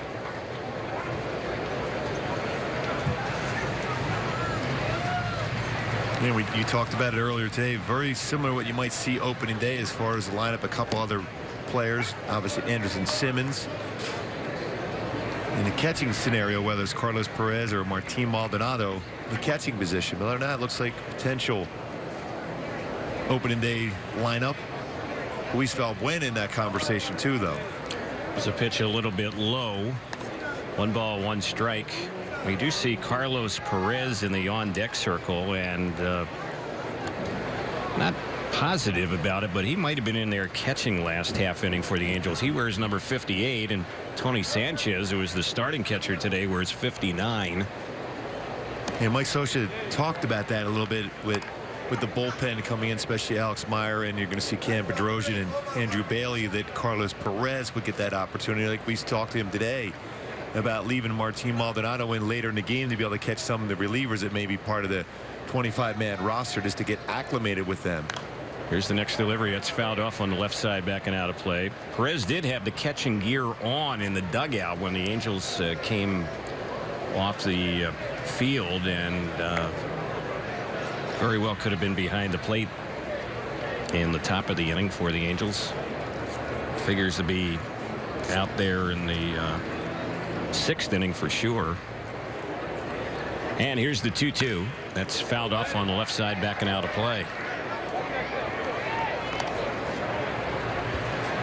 Really big crowd here today, Terry, too. You're right. Well over 7,000, looks like. A lot of red in the stands today. Beautiful weather here in the valley. And not sure if it's going to hit 90 degrees today. They're saying it's going to happen maybe in the next day or so. Yet they have a 90-degree day so far here in 2017. Here's one that's fouled back. It's pretty warm back home right now, from what I understand. Yep. So 2-2 the count. After all that rain this winter, drying up a little bit in SoCal. Meantime, on the East Coast, they've been dealing with snow. Yeah, they had some 70-degree weather just a few weeks ago. Yep. They were in shorts, everyone back east. Yep. Now they're getting a pretty big blizzard. There's a pitch that is taken on the 2-2, and Espinosa is out looking. Struck him out on a off-speed delivery, and the Angels go down here in the 5th. So we have completed 5, and we're moving to the 6th, and it's a 7-2 Angels lead on the Angels Baseball Radio Network and Fox Sports West.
for the Angels as we head to inning number 6 here in Tempe.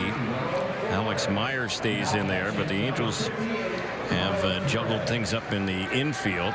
Jeffrey Marte now at first. Ray Navarro now at second.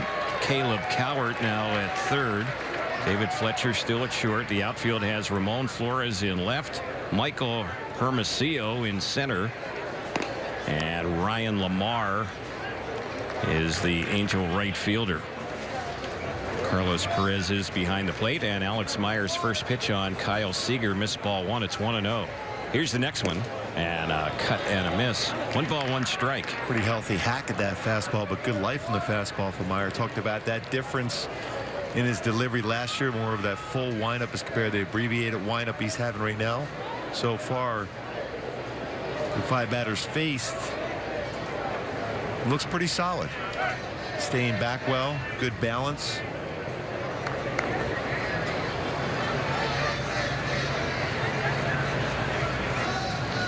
Myers set. Here's the next one. That's outside, a miss. 2 balls, 1 strike. That was an off-speed pitch for Alex. He got a little bit quick on that when he's trying to tell himself to stay back a little bit longer on the off-speed pitch. Here's next delivery. That's in the same spot, outside and low. So the count 3-1.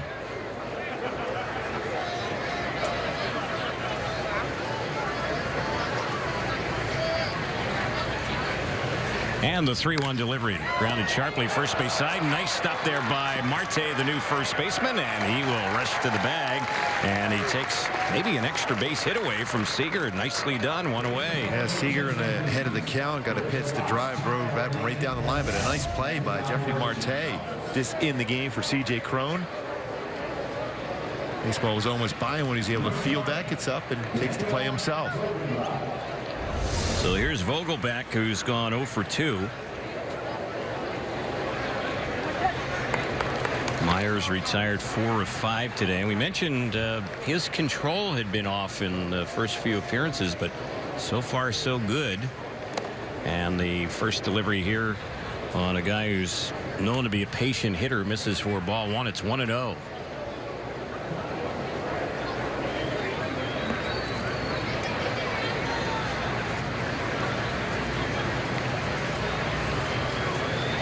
Here's the 1-0 pitch, and that is in there for a strike on the outside corner. 1-1.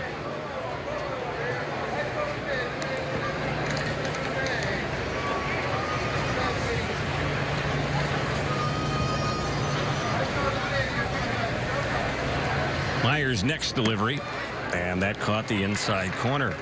Well, the Mariners in the offseason, probably their biggest move, they got Gene Segura, former Angel farmhand. They got him from the Diamondbacks. He hit .319 last year. 20 home runs, too, and 33 stolen bases. Yeah. On base percentage was solid last year, .368. Segura's with the Dominican WBC team, although I don't know that he's playing a whole lot. He's kind of a reserve on that club. He certainly will not be a reserve with the Mariners.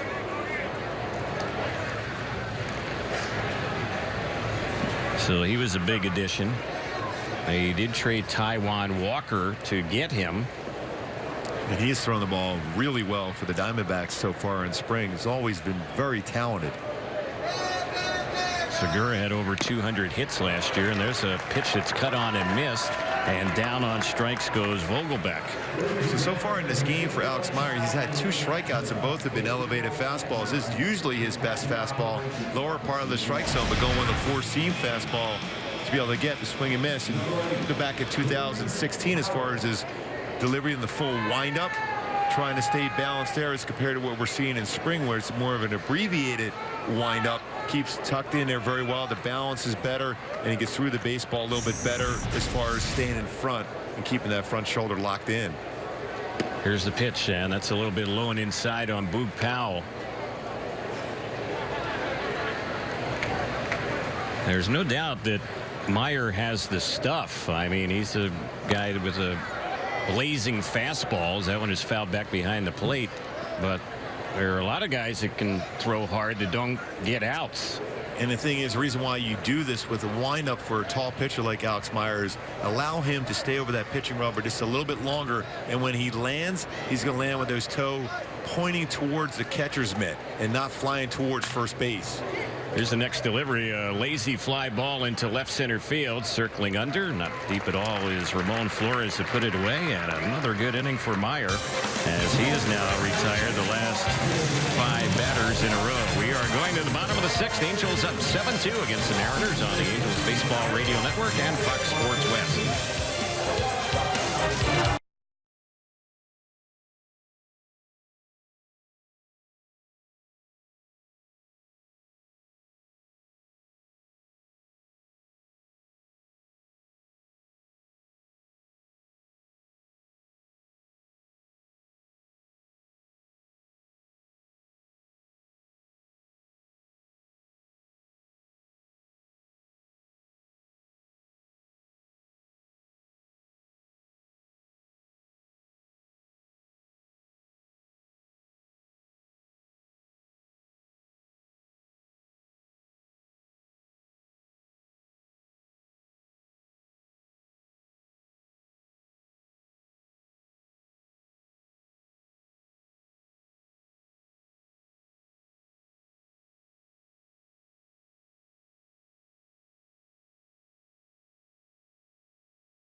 So the Angels are getting ready to bat as we go to the bottom of the 6th inning. Carlos Perez getting set for his first at bat today, hitting out a Tony Sanchez spot. And the first delivery, that one is taken for ball 1. It's 1 ball, no strikes.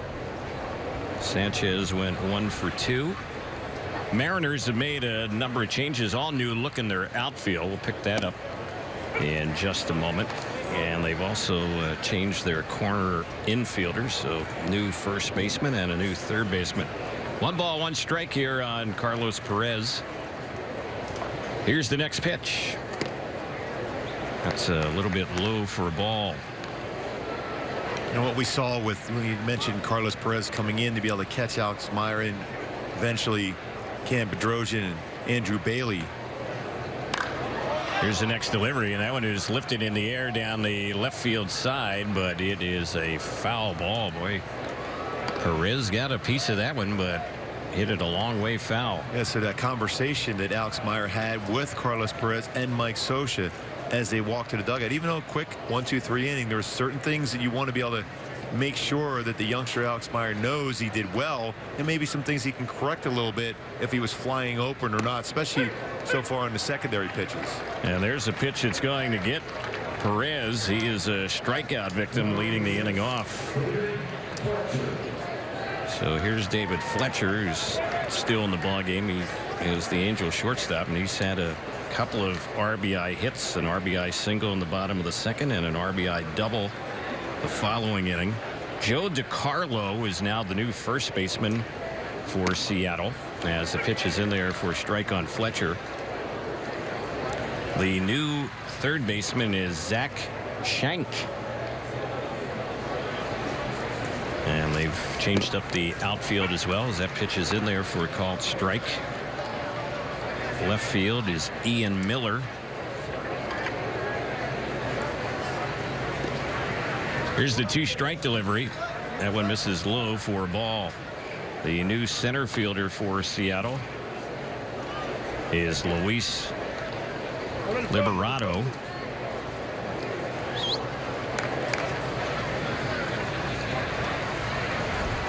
And in right field for them is James Ramsey. Here's the pitch. That's low and outside. So that takes care of the changes as far as the Mariners here in the bottom of the 6th inning. 2-2. Chopped on the left side. That is a foul ball. Let's pause for stations to identify themselves here on the Angels Baseball Radio Network.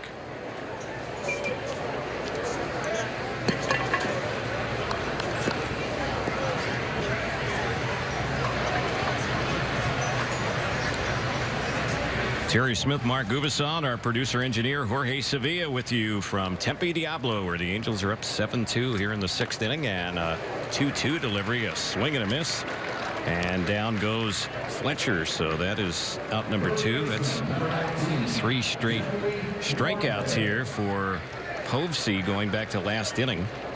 And now the top of the Angels batting order, Jeffrey Marte hitting out of Escobar's spot. First at bat for Marte today. Bottom of the 6th inning. It's being brought to you by our friends at Rotolo Chevrolet in Fontana. Here's the pitch, chopped foul over by the Mariners on deck circle. Want to remind you, Rotolo Chevrolet is pursuing excellence every day. You can visit them at rotolo.com. That's rotolo.com.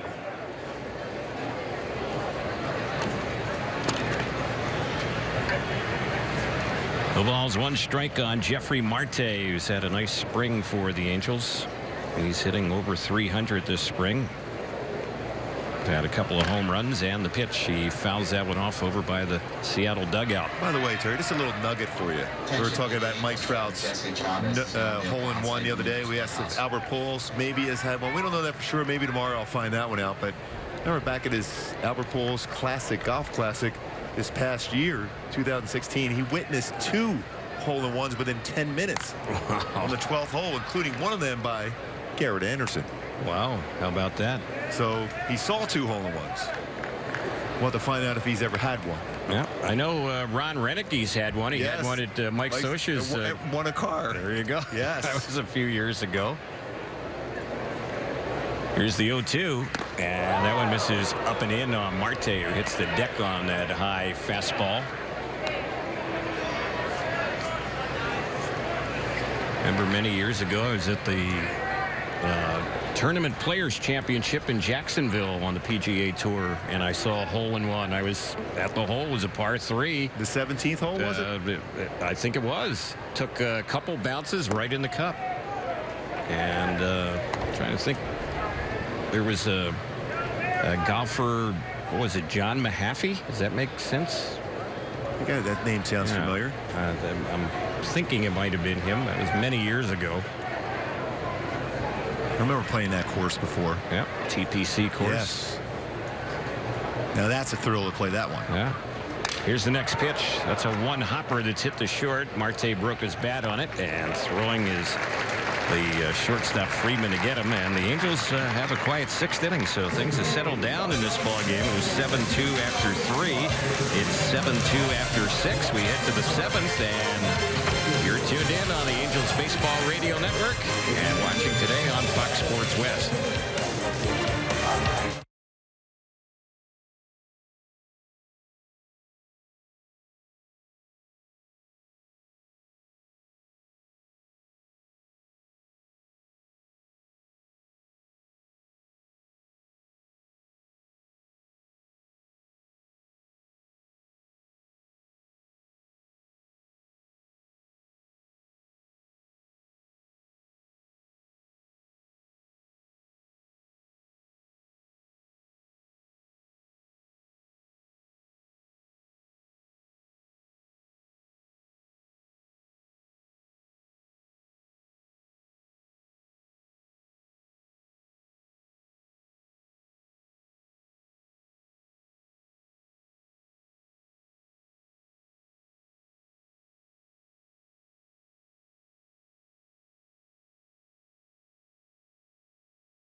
Angels will make a pitching change. Cam Bedrosian will take over. So he replaces Alex Meyer, and a good day for Meyer. He has to feel very good about his outing. He ended up retiring 6 of 7, including the final 5 in a row. 2 innings, allowed 1 hit. In Milwaukee, no runs allowed and 2 strikeouts. So Bedrosian will get ready for appearance number 2 this spring. And so far, he's had 1 scoreless inning of relief. Yeah, good adjustment, that performance by Alex Meyer. Around the strike zone, got a couple swing and miss on fastballs. Upstairs to get strikeouts. Under control. Learned a lot. Had a good conversation with Mike Scioscia after he left after that 2nd inning. Yeah, I got to think Mike Scioscia and Charlie Nagy are feeling real good about his outing today. Some strides made by the big right-hander. Yeah, when you have that type of fastball and the stuff he has, if you could just get him to be more consistent in the strike zone, be more aggressive, then you have something there where you have a number of different options where you can use Alex.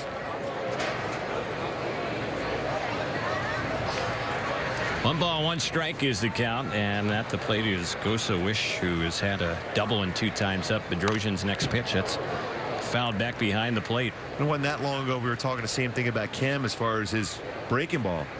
You know, a little bit too quick on that front side, bouncing that pitch, never really giving the hitter that look as if he could throw it for a strike to get him to chase something out of the strike zone ahead of the count. Now completely under control for Cam Bedrosian. Good time you might see that breaking ball right now. Here's the next pitch, and that one is a little bit low. That's a pretty good pitch. That's a pretty good take.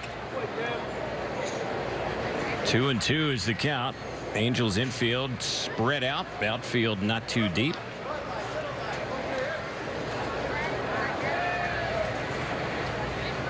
And here's the next delivery, and this is chopped on the left side. Bedrosian picks it up. He's going to have to hurry the throw. Gets it there to first. He was lucky that was the catcher running to first base, so he had a little extra time to throw him out and gets the job done. 1 away in the 7th. That's doing your scouting. Knowing it was a catcher running down there, Terry. Especially when you got an arm like Cam has, you can rear back and fire that one across the diamond to get the first out. And you know that when you're on the mound, if it's, you know, Jared Dyson at the plate, how quick he runs at a slow roll like that, you know you have to get off the mound extremely quick, and you're probably going to throw at a different arm angle because you got to be like you're a middle infielder, stay athletic, stay low, and throw that low quick throw over the first base. So stepping up is Freeman, who has scored one of the 2 Seattle runs. They had the early 2-0 lead going to the bottom of the 2nd. Then the Angels got 4 in the bottom of the 2nd and 3 more in the bottom of the 3rd inning.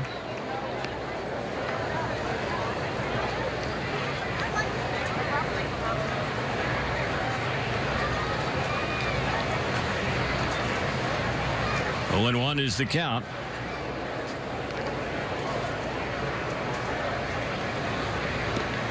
Bedrosian ready, and the next pitch, that is cut on and fouled back behind the plate.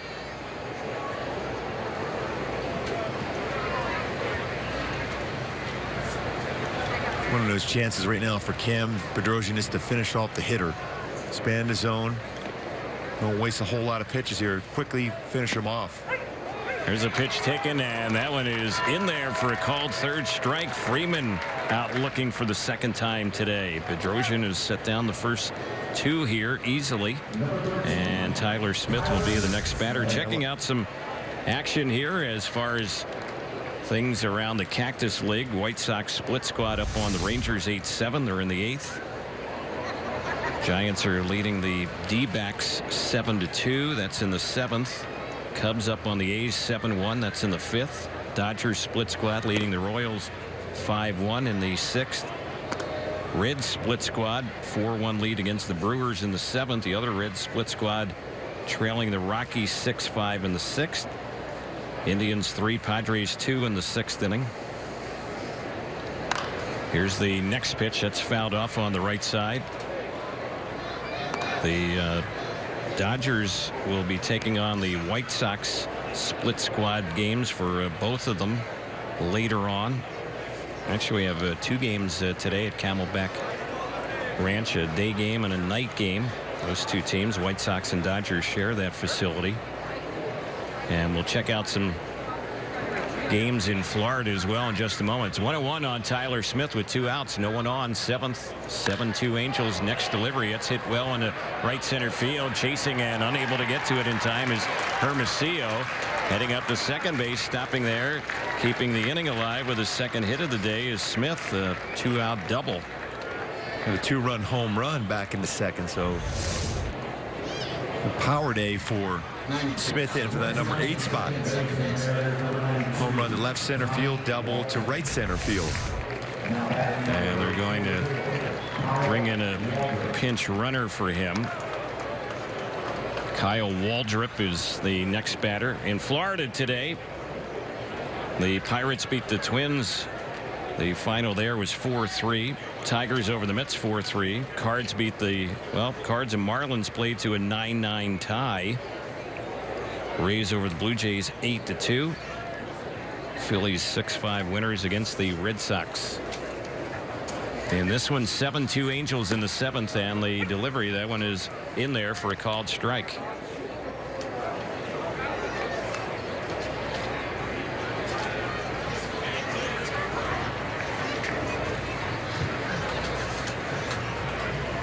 Nothing in 1 is the count on Waldrop. And here's the next pitch that's fouled off over on the third base side.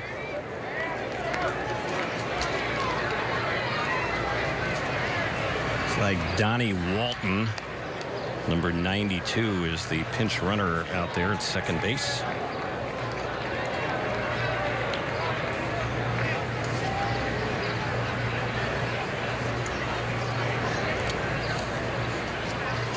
So Bedrosian, 13 pitches here in the inning, trying to get the final out. Here's the 2-strike pitch, a little bit low and inside. So you're seeing Cam getting aggressive when he's ahead of the count 0-2, not just throwing something in the dirt or way out of the strike zone, close enough where the umpire may indeed call it. You got to call 3rd strike. The second batter of the inning on a 2-seamer inside part of the plate against the lefty. And the next pitch, that one is tipped foul right by home. So we'll do it again, 1-2. Tomorrow, the Angels will be right back at it here at Tempe Diablo Stadium against the Dodgers. Ricky Nolasco, who one time in his career spent some time with the Dodgers, he will get the baseball. And Rich Hill, left-hander, who's had a rough spring so far for the Dodgers, will face the Angels Tuesday. The Angels will take on the Royals at Surprise Stadium, and Surprise, Matt Shoemaker against Ian Kennedy, the pitching matchup in that one on Tuesday. That'll start a string of 4 in a row on the road for the Angels. Angels will be in Scottsdale to take on the Giants on Wednesday. We'll face the Rockies on the road on Thursday, and the Texas Rangers Friday. That'll be another game in Surprise. And the pitch, that's a swing and a miss. Ball dropped by Perez, picks it up, fires the first, completes the strikeout, and the inning is over.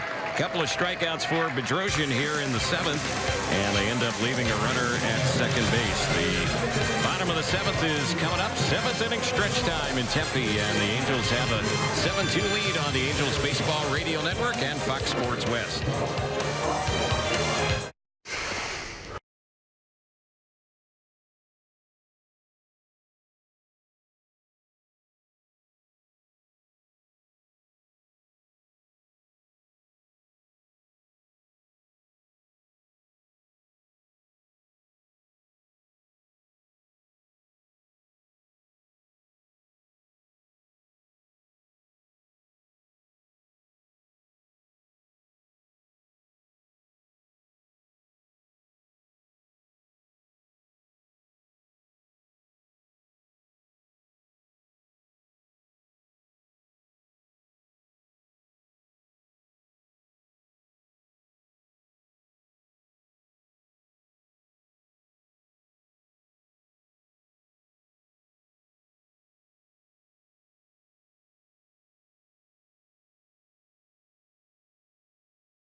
Number of changes here for the Mariners as we go to the bottom of the 7th inning. Their new pitcher is Rob Whalen, and he replaces Max Posey, who did a very good job. In fact, Posey went 3 innings today, and he retired all 9 batters he faced with 3 strikeouts. So he gave them some real good, solid relief work.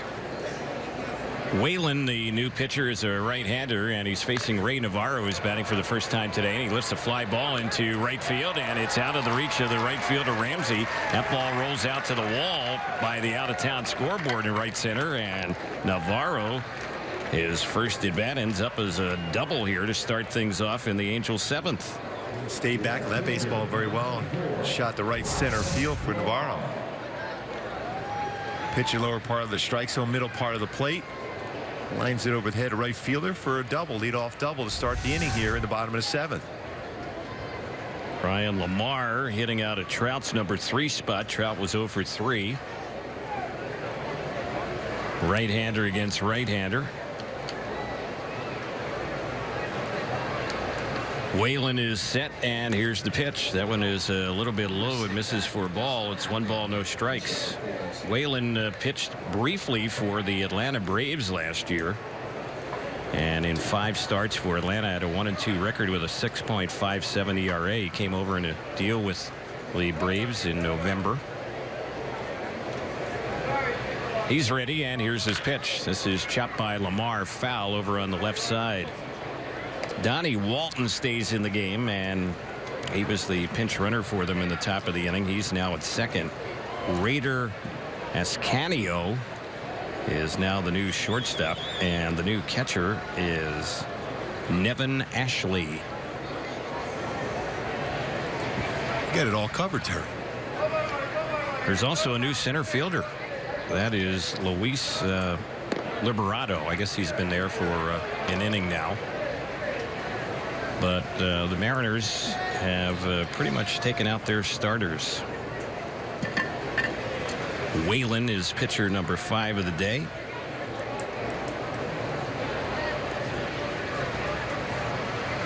And he is working with a 1-2 count here on Ryan Lamar, the Angels right fielder. Next pitch. Lines one into left. That's going to fall in for a base hit. Going into third base and being held there will be Navarro. Boy, the throw is bad, and now it gets away and rolls over by the Angels dugout, and everybody's going to get an extra base. So that'll be a base hit, and then a throwing error by Ian Miller out there in left field. So the Angels add on. It's now 8-2 here in the 7th. Another solid swing from Lamar. And Miller had a lot on that throw and ended up throwing up the first base line. And actually unable to get over there to be able to knock that one down and into the dugout, allowing another run to score. So Seattle with 3 errors today. And the Angels up by 6. And here is Dustin Ackley at the plate. He's hitting out of Albert's spot. Albert was the DH today, and Pujols was 1 for 2, 2 runs scored, double and a walk. Left-handed hitting Dustin Ackley, who broke in with the Seattle Mariners, facing his old club here, and the pitch, and that one he takes. 1 ball, 1 strike. Mentioning Ackley breaking in with Seattle, former first-round pick of the Mariners back in 2009. Looked like he was going to be with them for a long time. What, 2nd overall? Sure was. First pick in that draft, do you remember? 2009. It's a pitcher in the big leagues. There's one fouled off on the right side.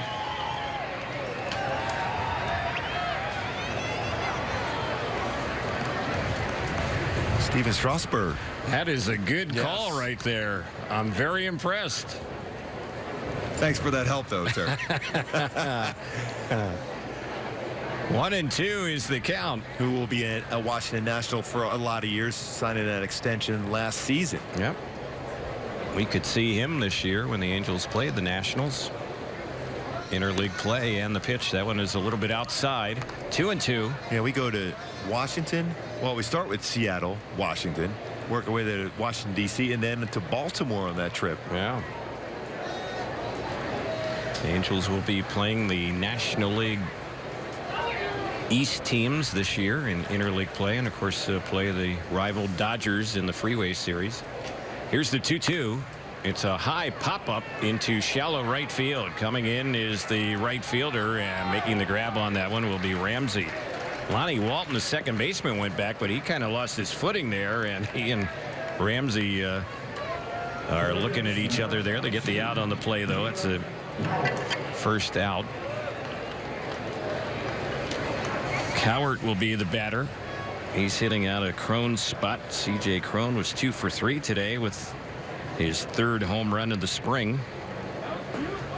That baseball got out quickly. Yeah, the left sure field. Did. That was a laser. Home run to right center field yesterday. Home run to left field today for C.J. Cron.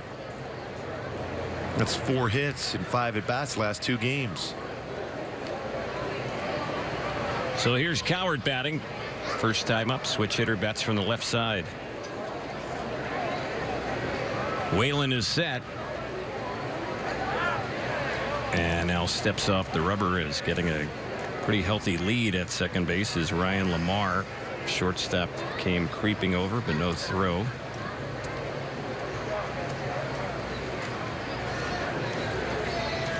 Couple hits in the inning and a run for the Angels, who lead it 8-6 here in the 7th. Next pitch, low. 1 ball, no strikes.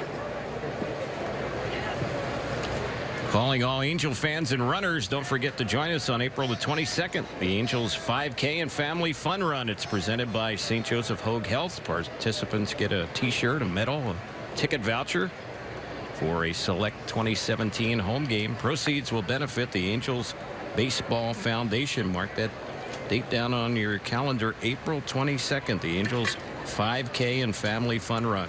I'm doing so as you say. Yep.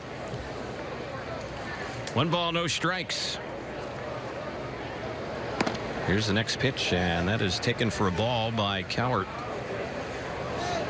Cowart's spring for the Angels. He has struggled a bit at the plate. Just 3 for 21. Former first-round pick of the Angels digging in here.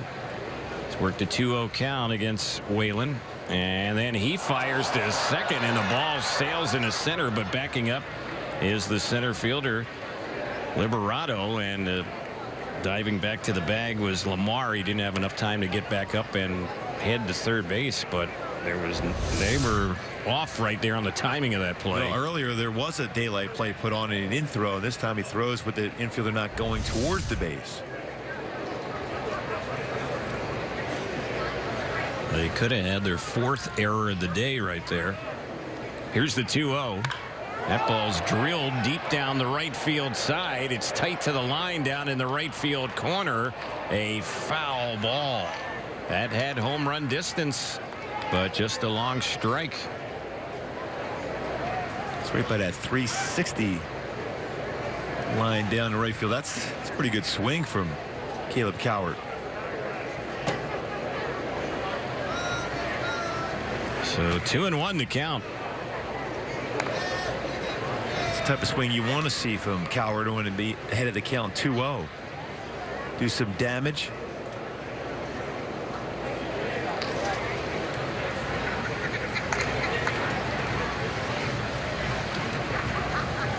Whalen has a new baseball, and it's on its way to the plate. Misses low, 3-1.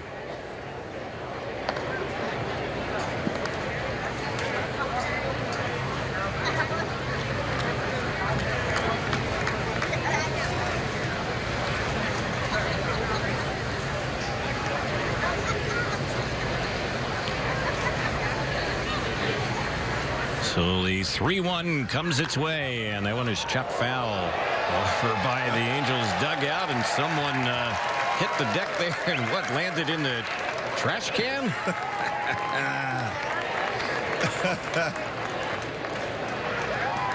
Ray Navarro. Yes. He was trying to get out of the way, and he fell into the trash can. Well, he doubled and he scored in this inning. He also fell into a trash can, all in one inning. Multitasking right there. Here's the next pitch, and that is low. It missed on a 3-2. It's ball 4.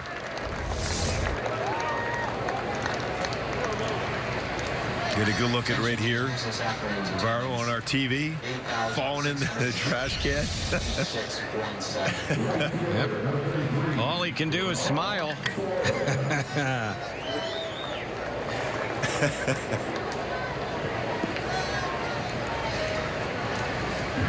So here is Flores, Ramon Flores, who is taken over in left field for the Angels, and he is batting for the first time today. He's hitting out of Maben's spot. Maben had a couple of walks, but 0 for 1 officially. And the first pitch on Flores, a ball that counts 1 ball, no strikes. Whalen has really slowed things down right now. The attendance today, the best crowd so far this spring here at Tempe Diablo, 8,617, 86-17. And there's one that's chased and missed for a strike. 1-1 the count. Yeah, we thought it was a big crowd. That's a huge crowd here today. Should be another big one here tomorrow with the Dodgers coming into town.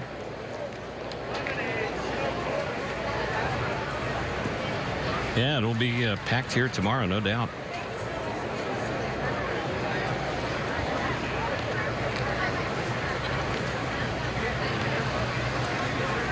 Here's the next delivery, and checking the swing on that one is Flores, and he tips that one right by the plate.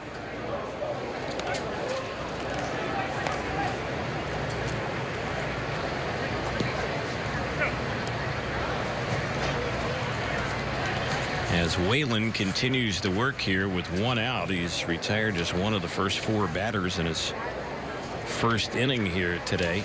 Taking a look at his numbers this spring for Seattle, this is his second appearance, and in his first appearance he went 2 innings giving up 5 hits and 3 runs, couple of them earned. He struggled already in this inning, and the next delivery, and that one is low, got away from the catcher, and breaking to third base and getting there is Lamar. It'll be a wild pitch to advance him. Good read by Lamar. Very good speed that he has.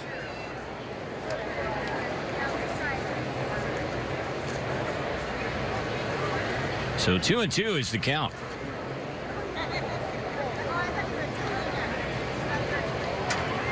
We were moving along so nicely the last few innings, but things have slowed down a bit. 2-2 is the count. Infield medium depth, and we'll see what happens here on the 2-2. It's on its way, and it's fouled off on the left side. It's backing out of play. Angels have had a double and a single in the inning. There's been a throwing error by the left fielder that enabled the run to come in. There's also been a fly out and a walk. 5 walks the Angels have picked up on the offensive side today. Whalen is already at 22 pitches here in the inning, facing his 5th batter. Here's the next one, and that one is a pitch that's tipped foul right by the plate. So staying alive is Flores.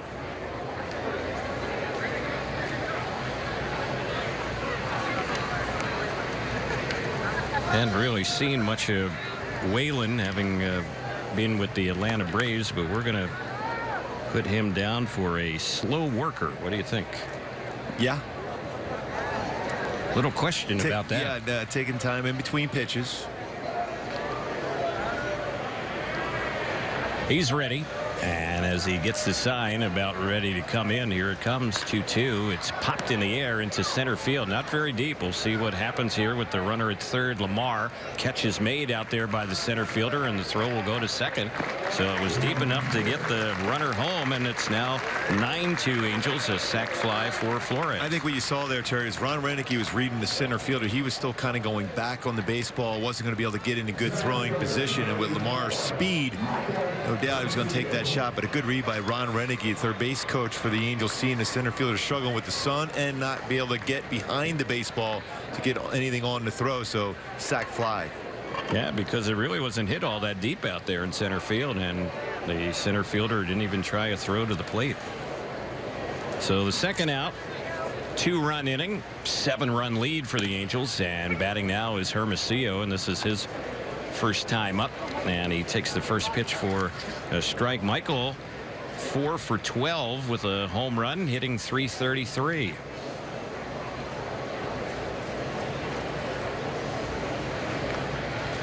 Here's the pitch, and a breaking ball. Tried to check on it. They say he did. 1-1 the count.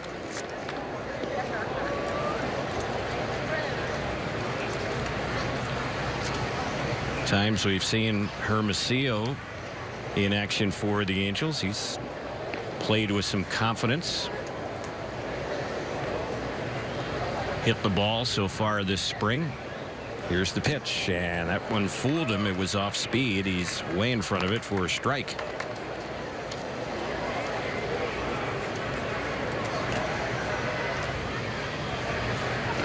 Hermosillo, a 28th round pick by the Angels in 2013. Yeah, he could do some things to play some solid outfield, got a good arm. Hit over 300 last year between Burlington and Inland Empire, Class A clubs for the Angels. He checks on that one. Had to have a good eye on that pitch, and that one missed for ball 2. 2-2. Hermosillo, a non-roster invitee in Angels camp, played in the Arizona Fall League this past fall.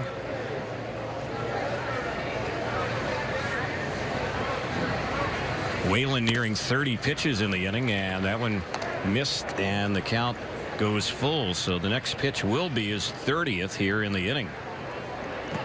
And with the bullpen working down there for Seattle, if he does indeed walk over, doesn't get this last out, then he probably will be removed.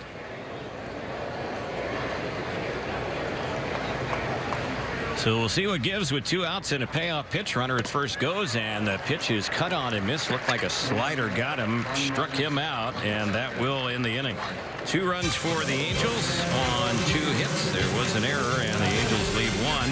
8th inning is right around the corner. It's 9-2. Halos on the Angels Baseball Radio Network and Fox Sports West.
Angels will make a move to the bullpen. Andrew Bailey will take over, so he replaces Cam Bedrosian, who had a good inning of work in the top of the 7th. Bedrosian retired 3 of 4, gave up 1 hit, no runs last inning, and recorded 2 strikeouts. So Andrew Bailey, the new Angel pitcher,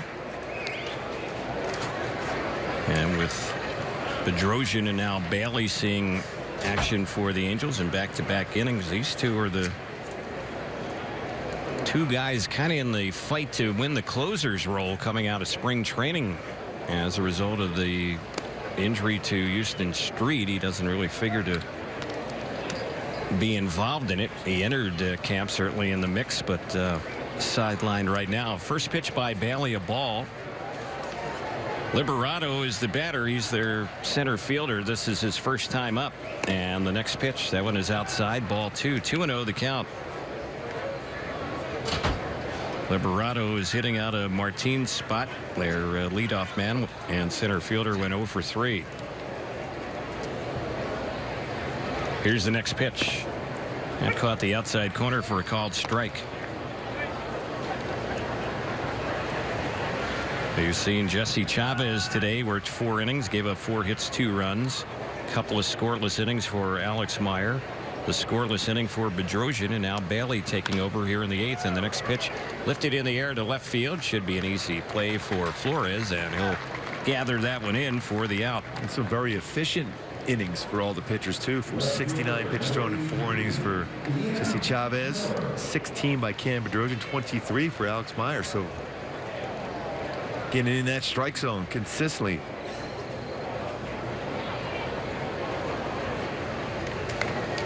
Ian Miller is the batter, and he is their left fielder. This is his first at bat. He's a left-handed hitter from their minor league camp who's here for today's game, and the first pitch in there on him for a strike. 0-1 to count. Next delivery a little bit low and inside.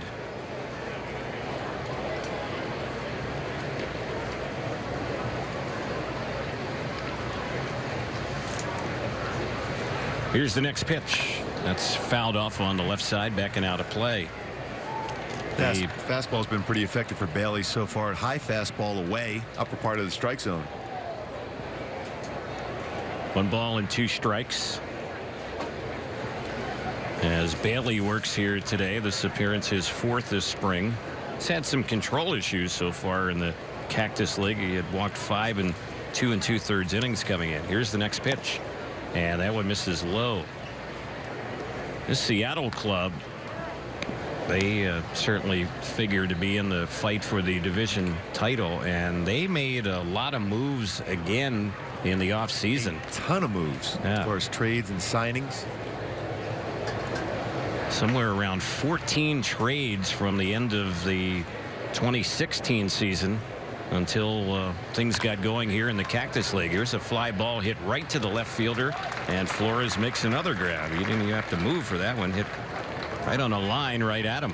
He had a lot of questions for fans or who's going to win this AL West. I'll tell you, it's probably the deepest division in baseball.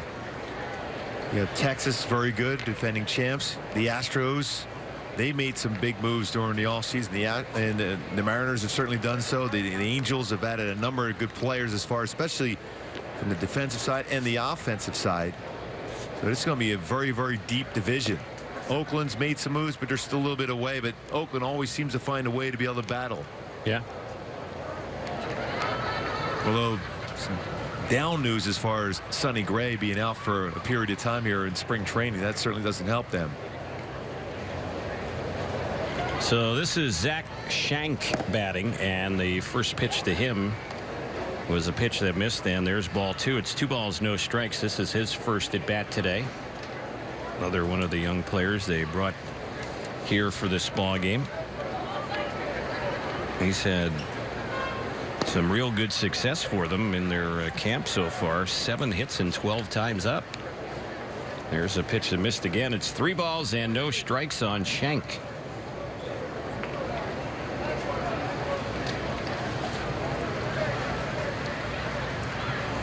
And the next delivery, and that's ball 4. So Bailey had gotten the first 2 with little trouble, and then he throws 4 straight out of the strike zone and walks Shank.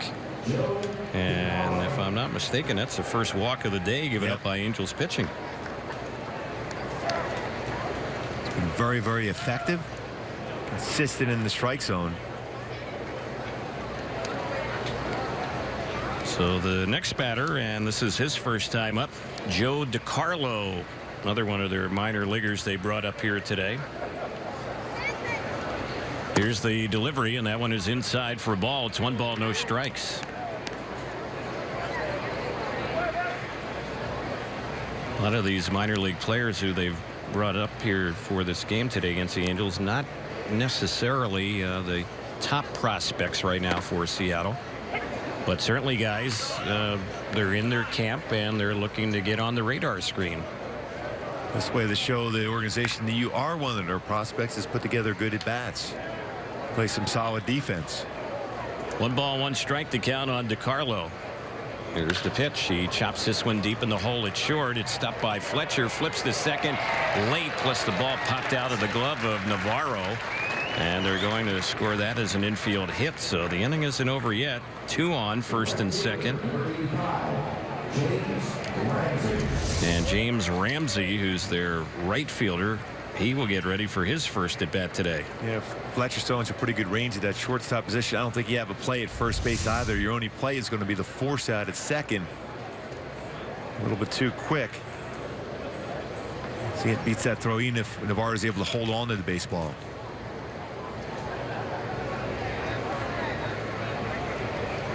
Here's the first one on Ramsey, and he checks on that one. It's ball 1. It's 1 ball, no strikes. They have been putting in a lot of left-handed batters now in this ball game. Yet another one here, and Ramsey, he's hitting out of Boot Powell's spot. Here's the pitch, and that's low and inside. 2-0 the count. 18 pitches thrown here now by Andrew Bailey in this inning. More pitches out of the strike zone than in the strike zone. 11 balls. It's 7 strikes for Andrew Bailey.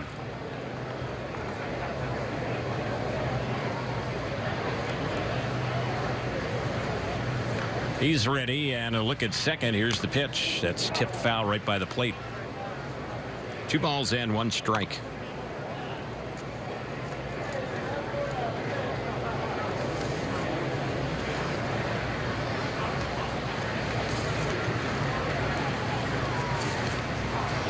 Veteran right-handed reliever Andrew Bailey, who figures to have some role in the Angel bullpen when the season begins. That pitch is in there for a called strike. 2-1. I'm sure he'd like to be the closer when the season begins. He did a very good job in that role last year in the month of September for the Angels. He did. So the count's 2-2 here on Ramsey. And the next delivery, that is a called third strike. Got him looking, and the inning is over. So scoreless inning of work for Bailey. Finishes up the inning with the called strikeout. We're moving to the bottom of the 8th inning. Angels have a 7-run lead against Seattle, up 9-2 on the Angels Baseball Radio Network and Fox Sports West.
2 runs. One was earned, 1 walk, 1 strike. First batter up for the Angels is Carlos Perez. He hits one way up in the air near the pitcher's mound, and coming over to make the grab on it is the third baseman Shank as he crossed over the mound and makes the catch. So 1 pitch and 1 quick out. There's a new pitcher in the ball game for Seattle, Jonathan Aro.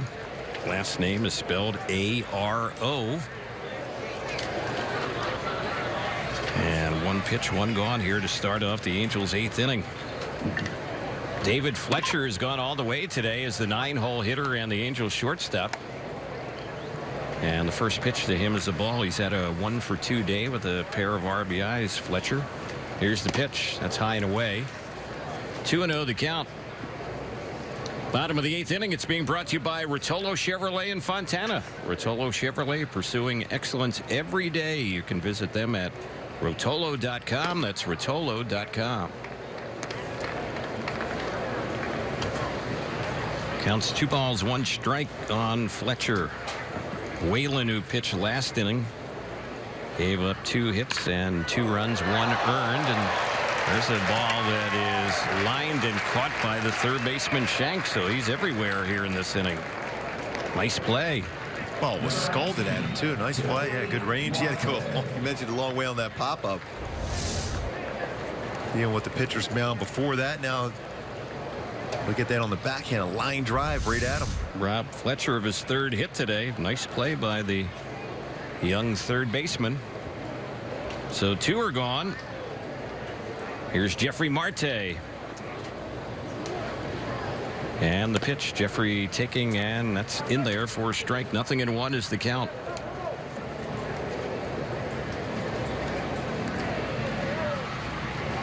Aro, a pitcher who came over from the Red Sox back in December of 2015. Here's the next delivery. This ball's hit well into center field. Over the head of the center fielder. Liberato lost track of that ball, and going into second base and stopping there with a 2-out double is Marte. I don't know that Luis Liberato had any idea where that ball was. One of those difficult plays too, right over top of you and hit on the line like that by Marte. Quickly going straight back on it, and you got to turn the wrong way. No way you're going to be able to make that play. Threw the glove out and almost found the glove. Yeah, the way he tried to catch it, had he caught that ball, that would have been unbelievable. That's like one of those ones as a pitcher, you deliver the ball, you just throw your glove out from behind, and you catch it. Yep.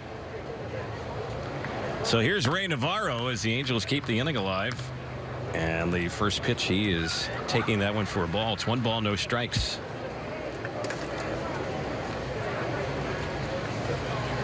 Here's the next delivery. That's fouled back behind the plate. So the count even. It's 1 ball, 1 strike.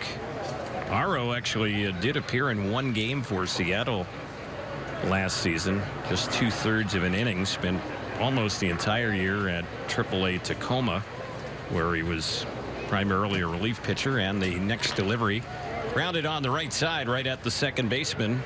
Walton will throw to first, and it's in time to get Navarro, and the Angels are retired here in the 8th. So we're headed to the 9th inning. It's 9-2 Angels on the Angels Baseball Radio Network and Fox Sports West.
We move to the top of the ninth inning, and the Angels up 9-2 here against the Mariners. First meeting of the season between the two clubs. Cactus League season, that is. New pitcher in the ballgame for the Angels is Blake Parker. He takes over for Andrew Bailey. Andrew had a scoreless eighth inning. Did allow a hit, did walk one, did strike out one. And now Blake Parker will be pitcher number 5 of the day for the Angels. Parker is getting ready for his 5th appearance this spring. Has a save. And has done a pretty good job. 3 2/3 innings. He's allowed 1 earned run, 1 walk, 4 strikeouts. He'll try and get the final 3 outs. Nevin Ashley is the batter he faces, and the first delivery of ball. It's 1 ball, no strikes. Ashley is now catching in the game for Seattle, and this is his first at bat today.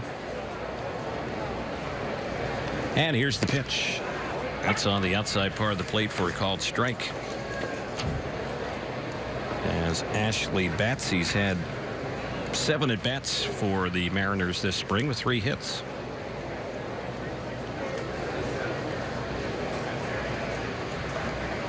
Here's the next pitch. That's a little bit low. It misses for a ball. 2 balls, 1 strike.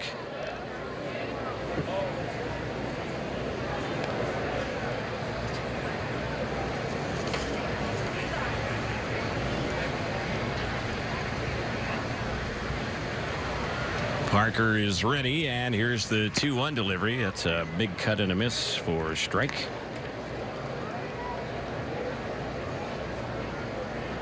Mentioning Ashley, who's batting, catcher for Seattle, and they figure to go with Mike Zunino as one of their 2 catchers this season. Here's the 2-2.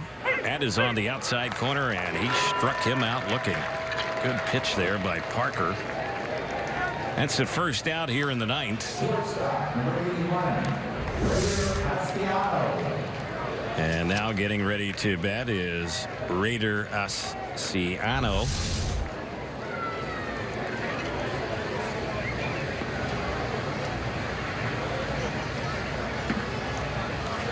He swings from the left side. This is his first time up. And here's the next pitch. That one is low and inside. Carlos Ruiz was picked up by Seattle during the offseason. Spent time with the Phillies and Dodgers last year. He figures to be the other catcher for the Mariners, veteran catcher, former All-Star. Here's the next pitch. That's lined into center field, and right there making the grab is Hermosillo. Ball is hit sharply, but right at the Angels center fielder. That's out number 2. And Donnie Walton will be the batter. So 1 more out, and the Angels will have wrapped it up here. Good ball game today for the Halos. Bats got hot again. 9 runs for the Angels. And the pitching has been solid. Angels bullpen work has been very good today. None of the relievers allowing any runs to this point. Here's the pitch on Walton. He takes that one high.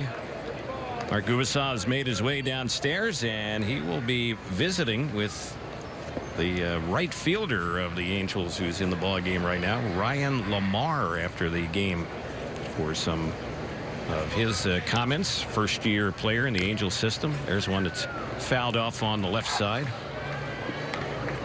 1 ball, 1 strike is the count. Lamar trying to win a spot as a reserve outfielder for the Angels here in camp, and he will visit with Mark right after the game.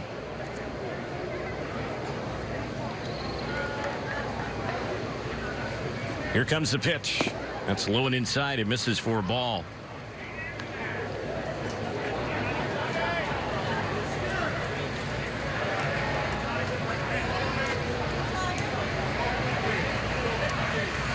Parker has the sign. The right-hander will be coming in, and he delivers. That one a little bit outside.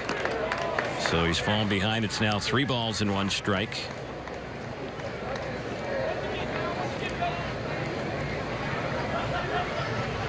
Parker spent time with Seattle a year ago, and the Yankees. Pitched for both teams at the major league level. He's ready, and the next pitch, that's on the outside corner. So with 2 outs here in the 9th, the count is 3-2. Blake Parker, 17 games in the big leagues a year ago. We'll see what gives. He has the sign. Ready. 3 balls, 2 strikes the count.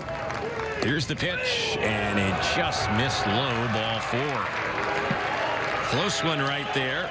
Walton was taken, got the call go his way, so the game will continue for at least another batter.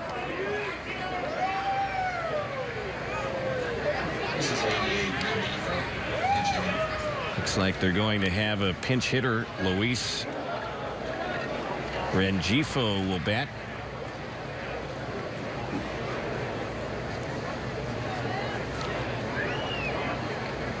He swings from the left side. And here comes the pitch. Yeah, that one is a little bit high for a ball. 1-0. Let's pause for stations to identify themselves on the Angels Baseball Radio Network.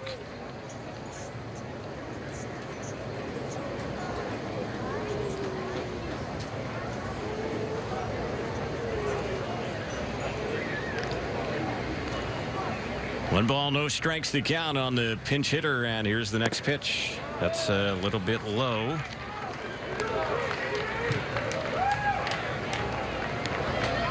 This is the first at bat this spring for Rengifo with Seattle.